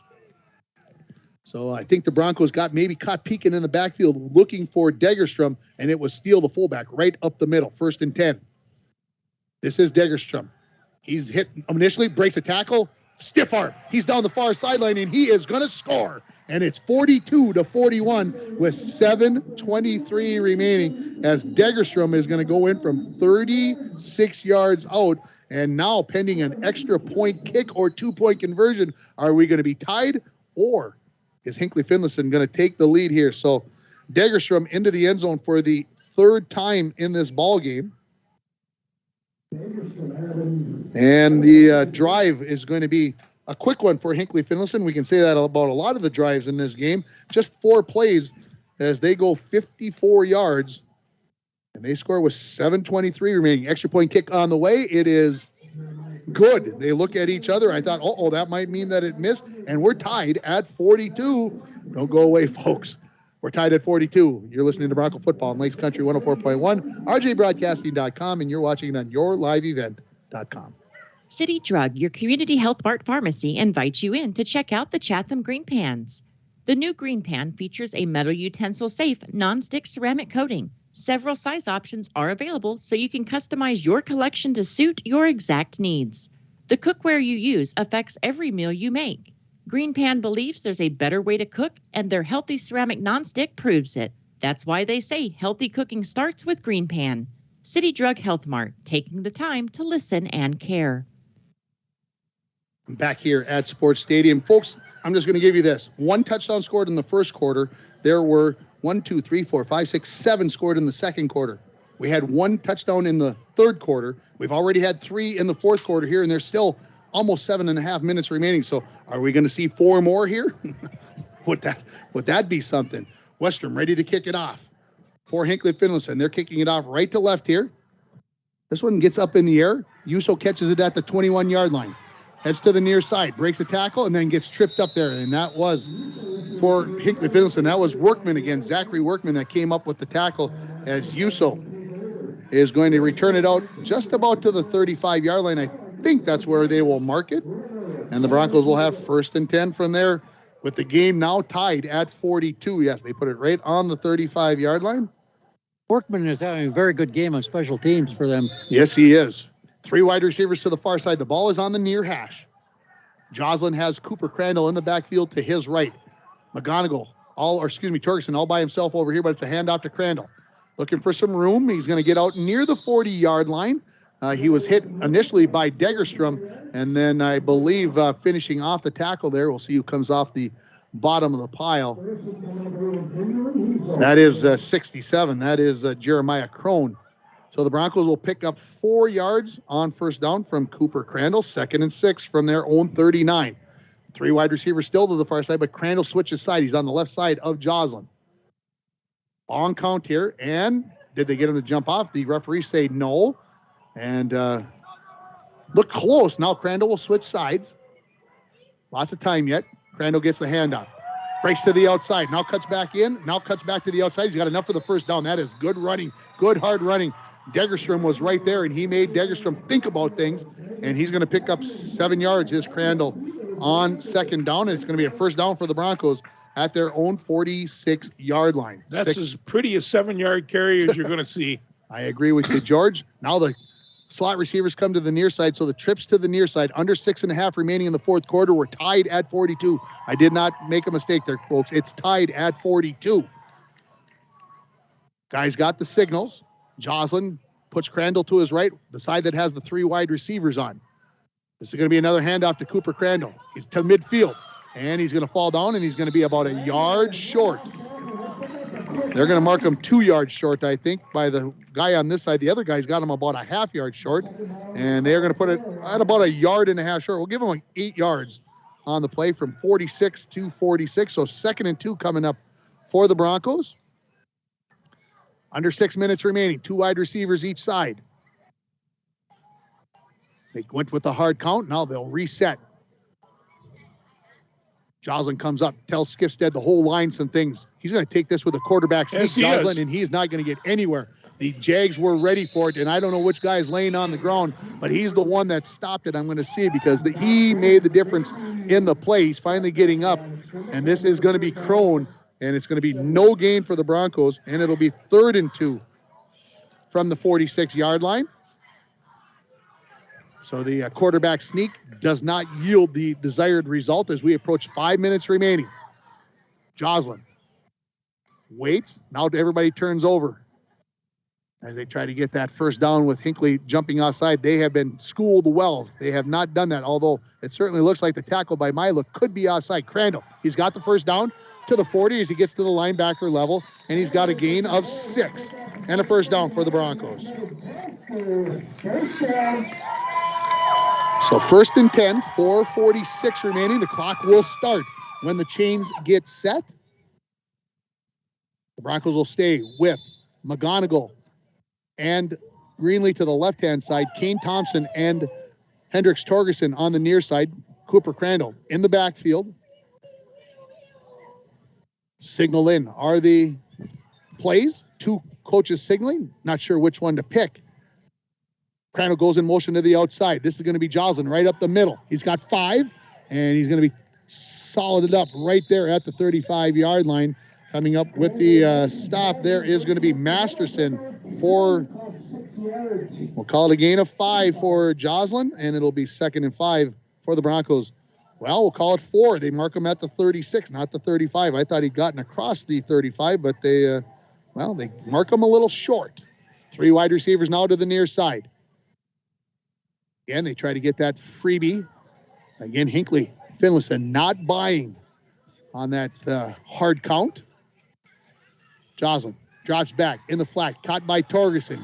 Had a couple blockers out there. He's going to get to the 35. He fumbles it. It's going to go out of bounds at the 33-yard line, and the Broncos are going to be the beneficiary of a couple extra yards on that play to Torgerson. He's going to get credit for 1 yard, but the Broncos are going to get the ball at about the 33-yard line, so it'll be 3rd and 3.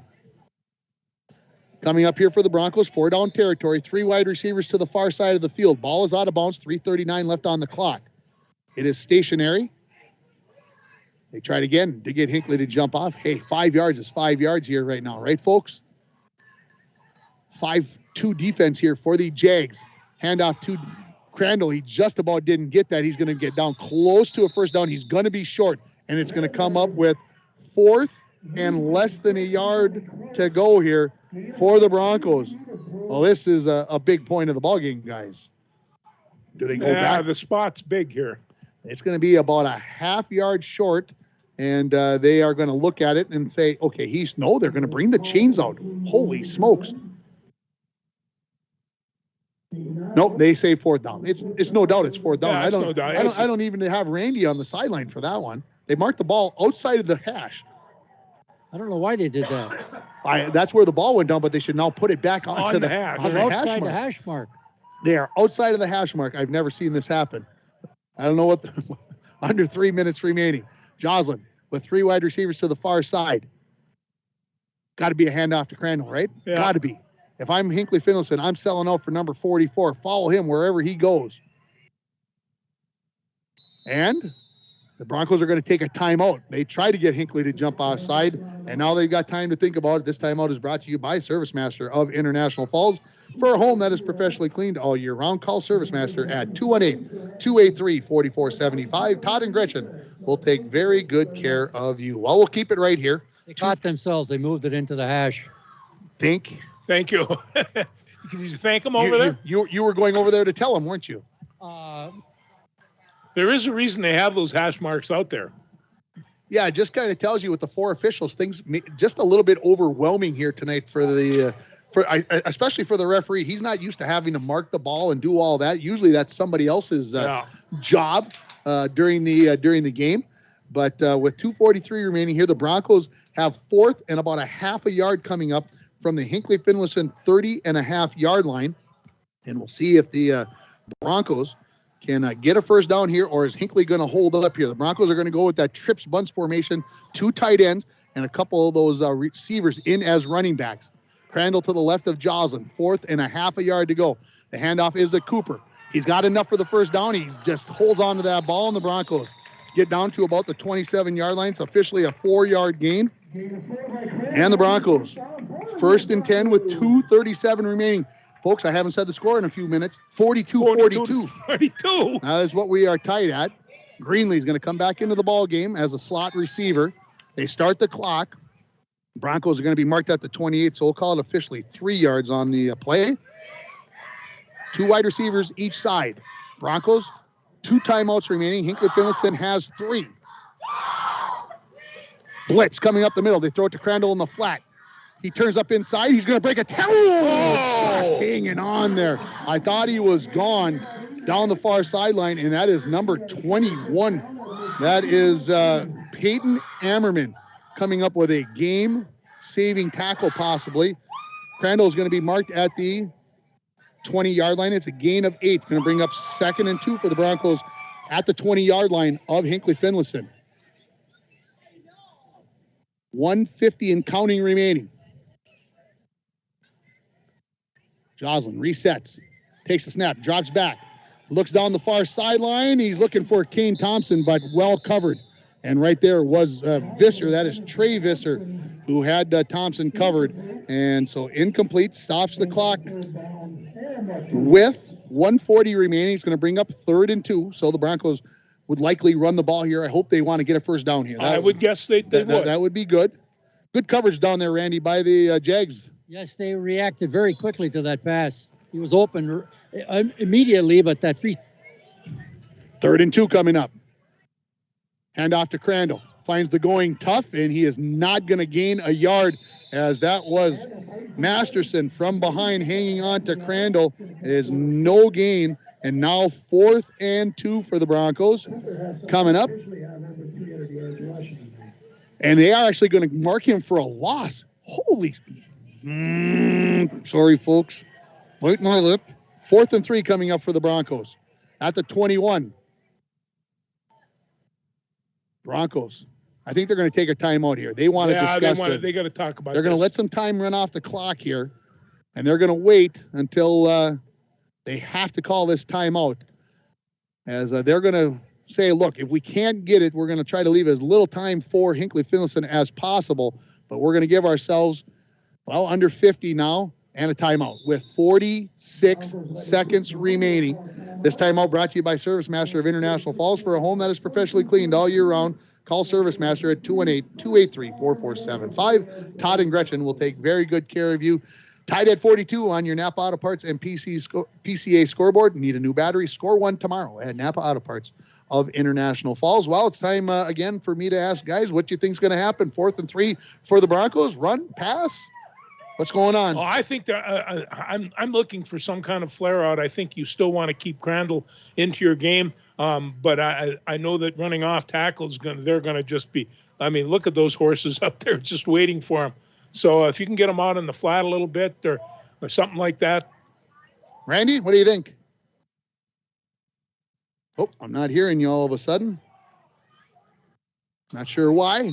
All right, here come the Broncos. 2 wide receivers each side. 4th and 3. 46 seconds remaining in the 4th quarter. Crandall is going to get the flare out in the flat. A block from Thompson. He's got enough for the first down, folks. He's down to the 15-yard line. Kane Thompson came up with a huge block.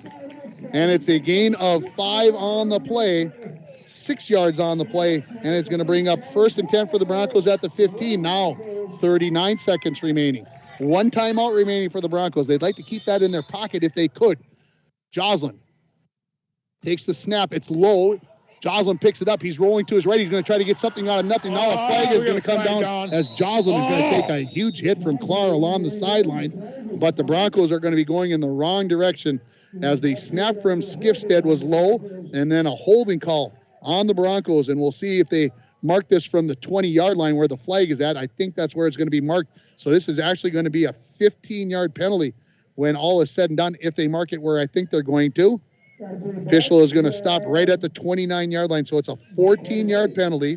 It's going to bring up 1st and 24 for the Broncos from the 29-yard line. 27 seconds remaining. Now, where will the Broncos go? This ball is definitely going in the air. I got to believe Jags have gotten out of that press technique. They're playing now more back a little bit. They fake it. They're going to throw it down deep. Greenlee's open in the corner. He catches it at the 5, and he's in for the touchdown. Touchdown! 29-yard touchdown catch for Charlie Greenlee, and the Broncos lead at 48-42 with 15 seconds remaining in the ball game. And that is going to be the second touchdown of the game for Greenlee, and the Broncos, I think, will go for 2 points here, as they are making Greenlee get back onto the field. Crandall is coming out of the game. They're actually going to kick the extra point here. Interesting call. I thought they would want to go up by 2 if they could, but they're going to take the chance and go up by 1 here. Joslin to kick. Swenson to hold. Skifstead to snap. The snap. The hold. The kick is up, and it is good. All right. And that is the first extra point kick of the year, and the Broncos lead it by a score of 49-42. So let's go back. The Broncos started on their own 35-yard line. 1, 2, 3, 4, 5, 6, 7, 8, 9, 10, 11, 12, 13, 14 play drive, folks. Impressive. To go 65 yards. And wow, with 15 seconds remaining, the kick by Joslin gives the Broncos a 49-42 lead with 15 seconds remaining. That is going to be a 29-yard pass again from Joslin, his 5th touchdown pass of the game. And this one is going to go to Greenlee for the second one of the game. And the Broncos 15 seconds away from their first win of the season. First win over Hinckley ever. This is only our second game we've ever played them. That makes it, yes. Yeah. They get to 500. Yeah, there you are. So the Broncos kickoff, very important here. I would expect that this ball will be a low line drivers from Squibber. A Squibber coming. Yeah. And try to keep it away from number 1 and number 2, which are Steele and Degerstrom, who are standing back on the 20-yard line. And I think the Jag coaching staff are thinking the same thing. Bringing them up. They're get up here tight with those up backs, see if they can stop that ball and keep it as close to the Bronco end zone as they possibly can. Jocelyn backs up to kick it. Officials are ready. There's the whistle. And it's right down the middle. Going to be picked up by Steele at the 20-yard line. He breaks to the right-hand side. He's got some room. He breaks a tackle, and Yuso slows him down, but he's across midfield, now down the far sideline. Breaking through, and he's finally going to be pushed out of bounds about the 20-yard line, and the clock runs out. And the Broncos win! And the Broncos win the ball game by a final score of 49 to 42. And folks, 15 seconds went off of that clock, and boy, we are going to put time back on the clock. Hang on. The referee is already saying this game is not over. There is 1 second remaining. That clock, I think, started before the receiver, the returner, returned that ball. So the Hinckley-Finlayson Jags are going to get one play. The ball is going to be put down, I believe, at about the 17 or 18-yard line, so over a 60-yard return before the Broncos stop them. And Hinckley-Finlayson, with 1 second left, is going to have 1st and 10 at the Bronco 17-yard line. We've got a timeout. It is taken by Hinckley-Finlayson. Well, folks, maybe you thought that we've seen it all. We've got a lot going on here, and this timeout is brought to you by Service Master of International Falls. For a home that is professionally cleaned all year round, call Service Master at 218-283-4475. Todd and Gretchen will take very good care of you. Well, you got to suspect that this ball is going into the air. You would think that Levi Degerstrom would be the primary receiver, and we'll see how this all plays out. Man, this is, I don't need this kind of stress. It's fun, but I don't need this stress. No.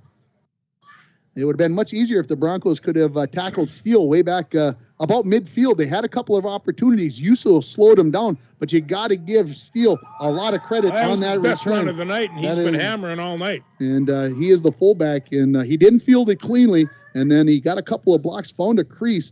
And as I mentioned, Zach Yuso tried to hang on out there in open field, and I slowed him down, allowed the pursuit to get there. So now the Broncos are going to go kind of quasi-prevent. They're going to put all kinds of guys at the end zone, but hey, a guy can catch the ball in front of you and still get it in, so you got to make sure that you got things taken care of. So Torgerson and Crandall are standing on the goal line. The other 9 guys, they're going to be up in front, getting after the quarterback and covering those guys underneath as the Jags come onto the field. 1st and 10 at the 17-yard line. One play. Touchdown. Still doesn't make it the extra point kick. And then, of course, there could be the 2-point conversion. And now the Broncos are going to take a timeout after seeing that the Jags are going to come out and line up in that wing T formation with Degerstrom at the wing back. And again, this timeout brought to you by Service Master of International Falls. For a home that is professionally cleaned all year round, call Service Master at 218-283-4475. Stay tuned for the post-game show, and Randy will be down on the field, win, lose, or maybe overtime. He'll be down there. We'll name our North Star Electric Energy Star Player of the game, and we'll also talk about our play of the game. There's a lot of options. Oh, boy, we get some options we got some options. Of course, that play of the game brought to you by Canner Electric. For all your electrical needs, both commercial and residential, stop at Canner Electric at 500 4th Street in International Falls, or you can call them at 218-283-8319. Well, the fans are all on their feet, everybody who has stayed for this exciting second half, and we had 56 points in the first half, and we've got up to 91 right here now, so that's 35 points in the second half here, and we could have more depending upon what happens here on this final play of regulation, barring a defensive penalty. They're going to come out in that wing, and I'm looking for a quarterback rollout. So the Broncos probably have seen a play. They're going to come with a straight T. Straight T. We'll see what the pass play is. They got to believe that that's what's coming. Visser, play action pass. Over the top, wide open, touchdown. Number 21 is going to catch it on the 17-yard touchdown pass to number 21. That is Peyton Ammerman. That is going to come up with the touchdown pass, and it's 49-48. And now an extra point kick away from going to overtime, or a 2-point play away from Hinckley-Finlayson winning an improbable game here by the final of 50-49. So that pass from Visser to Ammerman, 17 yards with no time left on the clock.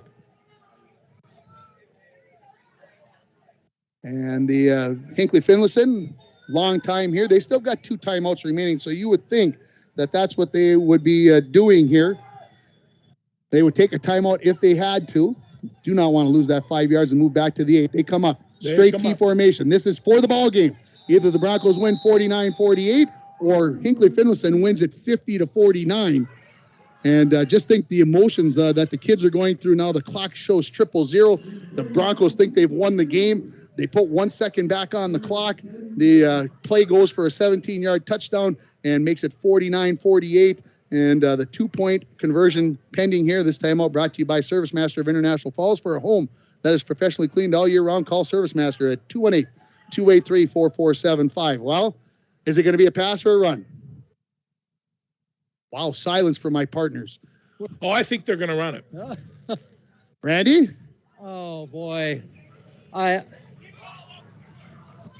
think it's going to be some kind of a roll. I agree. The quarterback has the rollout, has a choice to run or throw the ball. I think I agree with you on that, Randy. Well, we'll see what they come out in. We'll see what happens here as the Broncos are back out onto the field for the 2-point conversion. Broncos 49, Jaguars 48. This 2-point conversion with no time left on the clock. Visser under center. Make sure everybody's set. He's going to turn around. He's going to hand it to Dagerman. He is not going to get in. He is not in. And the Broncos win 49-48. And the Broncos get their first win of the season. And I couldn't tell you who got in there, but Dagerman got hit about the line of scrimmage. He fell forward, and he comes up a half yard short of the line of scrimmage. Randy, did you happen to see who made that tackle? And Randy trying to get a guy lined up for our post-game interview, and we will take a break. The Broncos win it 49-48. You're listening to Bronco Football on Lakes Country 104.1, rjbroadcasting.com, and you're watching it on yourliveevent.com. And we're back with breaking news. The new Coke Zero Sugar might be the best Coke ever. That's right, Jim. With an improved taste and 0 calories, make sure... Jim. Ooh, yes, this tastes like the best Coke ever to me. We're on the air. I need to try it first. With zero sugar and now even more delicious, it's the new Coca-Cola Zero Sugar, the best Coke ever. Find out for yourself. Rainy Lake Medical Center is proud to offer local athletes a robust sports medicine program that includes comprehensive rehabilitation for athletic injuries, post-surgical rehab, and return to sports guidance. Rainy Lake Medical Center's Advanced Concussion Management Program offers additional protection and peace of mind to athletes and parents. For more information, call Rainy Lake Medical Center Therapy and Wellness Department at 283-5420.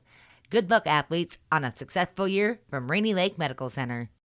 Win it by a final score of 49-48. I don't even know how to kind of put it into words, folks, because think about this. The Broncos scored the go-ahead touchdown with 15 seconds left. They get the extra point kick to go up by 7.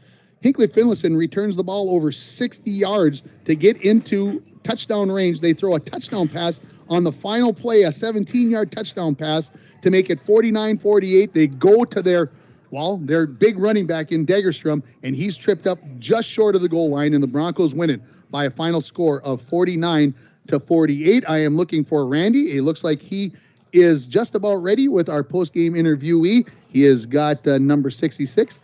Braden Skifstead now is going to come get a hug, I think, from Mom, Dad, Grandpa, Grandma. I can't tell who it is. They're partial to him. They like him. So, it's a couple of the coaches. That's what it is. So, Randy going to bring Braden over. And, Randy, when you are ready, the show is yours. Go ahead, Randy, if you can hear us. And go ahead, Randy. Wow, I am here with one happy Braden Skifstead. Wins his homecoming game in a game like that. I was impressed with you three senior interior linemen. They were talking about the linemen before the game. They're seniors, always impressed with them. But I was impressed with you three middle guys. Do it.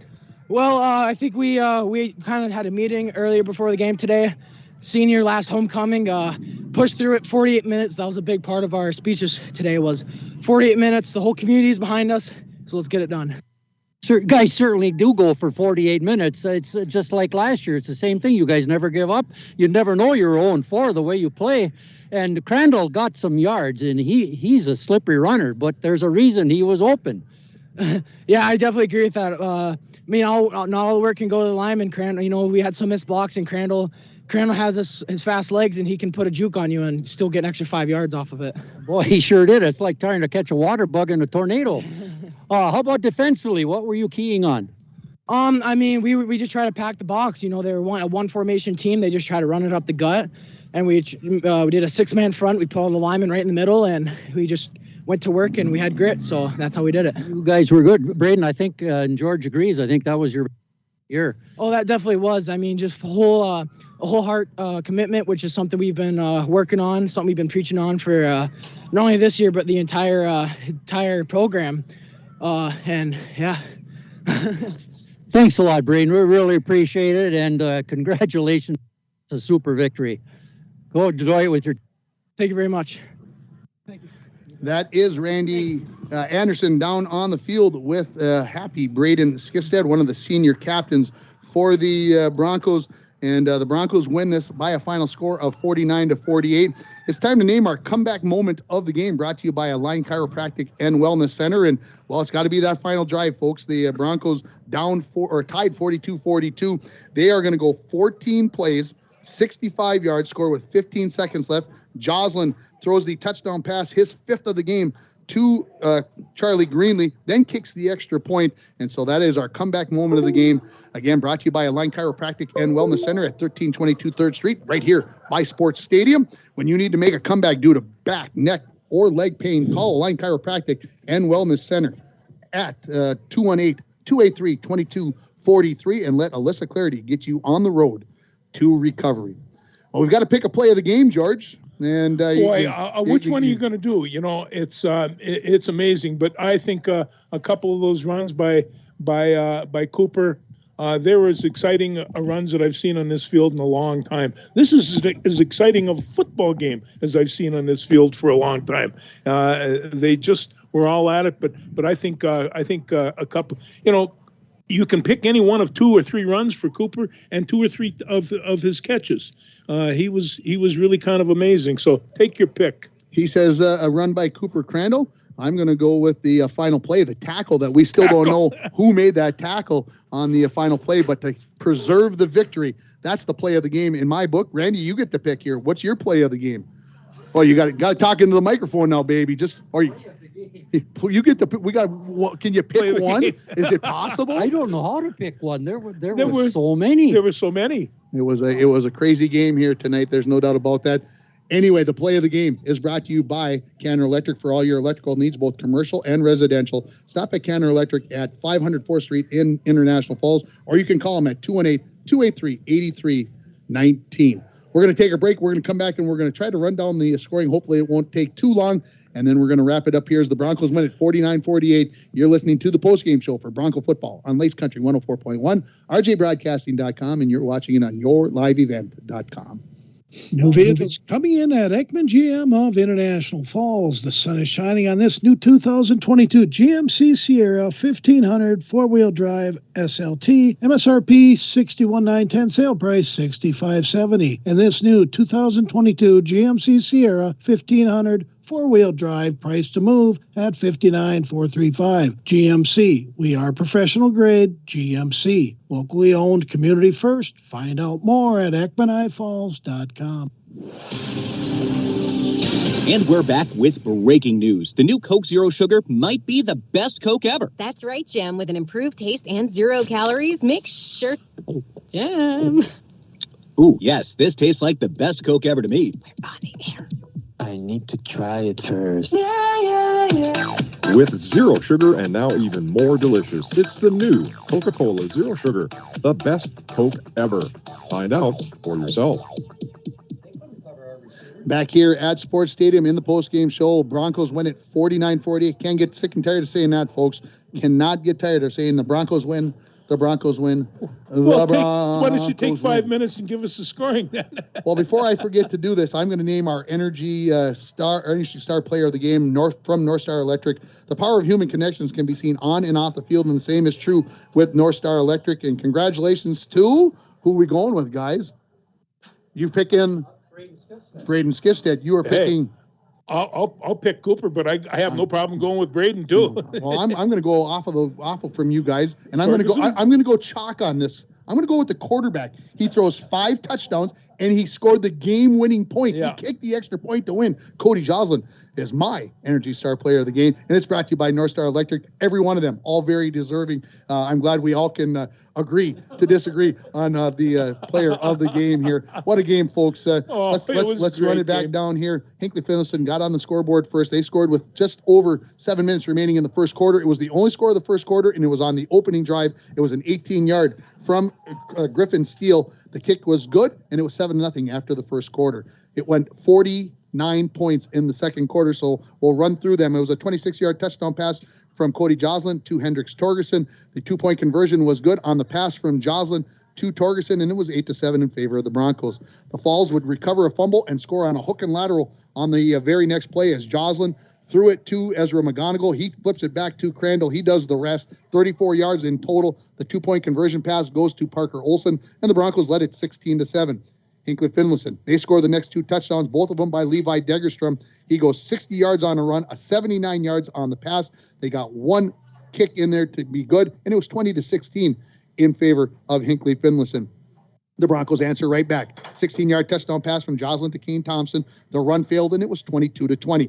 Hinckley-Finlayson, that was with 2:07 remaining. Just a minute and 7 seconds later, a 30-yard touchdown run for Cody Klein. Visser to Degerstrom for the 2-point conversion pass, and it was 28-22. The Broncos score with 1 second remaining. 1 second, that was a big play. Each team scores at the end of the half. A 10-yard touchdown pass from Joslin to Greenlee. The pass failed, and we were tied at 28 at halftime. Just 1 touchdown in the third quarter. It was by the Broncos after a 12-play, 92-yard drive after they recovered a fumble inside the 10-yard line. With 2:25 remaining, it was a 10-yard run, by Cooper Crandall, and the Broncos led after 3 quarters, 34-28. Well, it got exciting again in the fourth quarter. Hinckley-Finlayson scores 3 times. The Broncos scored twice. Hinckley-Finlayson started off as Cody Klein went in from 5 yards out. The kick was good, and the score was 35-34.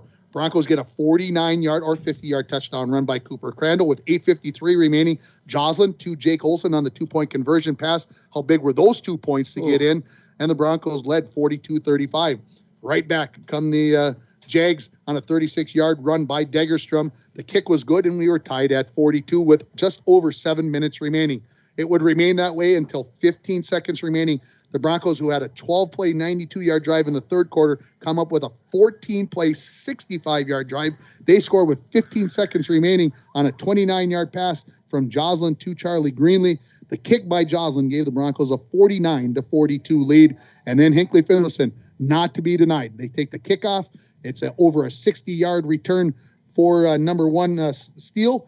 The Jags convert on a 1 play from the 17-yard line. They get the touchdown pass from Visser to Ammerman, and I want to make sure I get Ammerman's first name in there. He catches the touchdown pass to make it 49-48. After a couple of timeouts, the 2-point run, they hand it off to Levi Degerstrom, and he comes up about a half yard, or according to Randy, maybe only a half a foot short of putting that ball into the end zone, and the Broncos get their first win of the season. They're now 1-4 on the season as they come up with a 49-48 victory.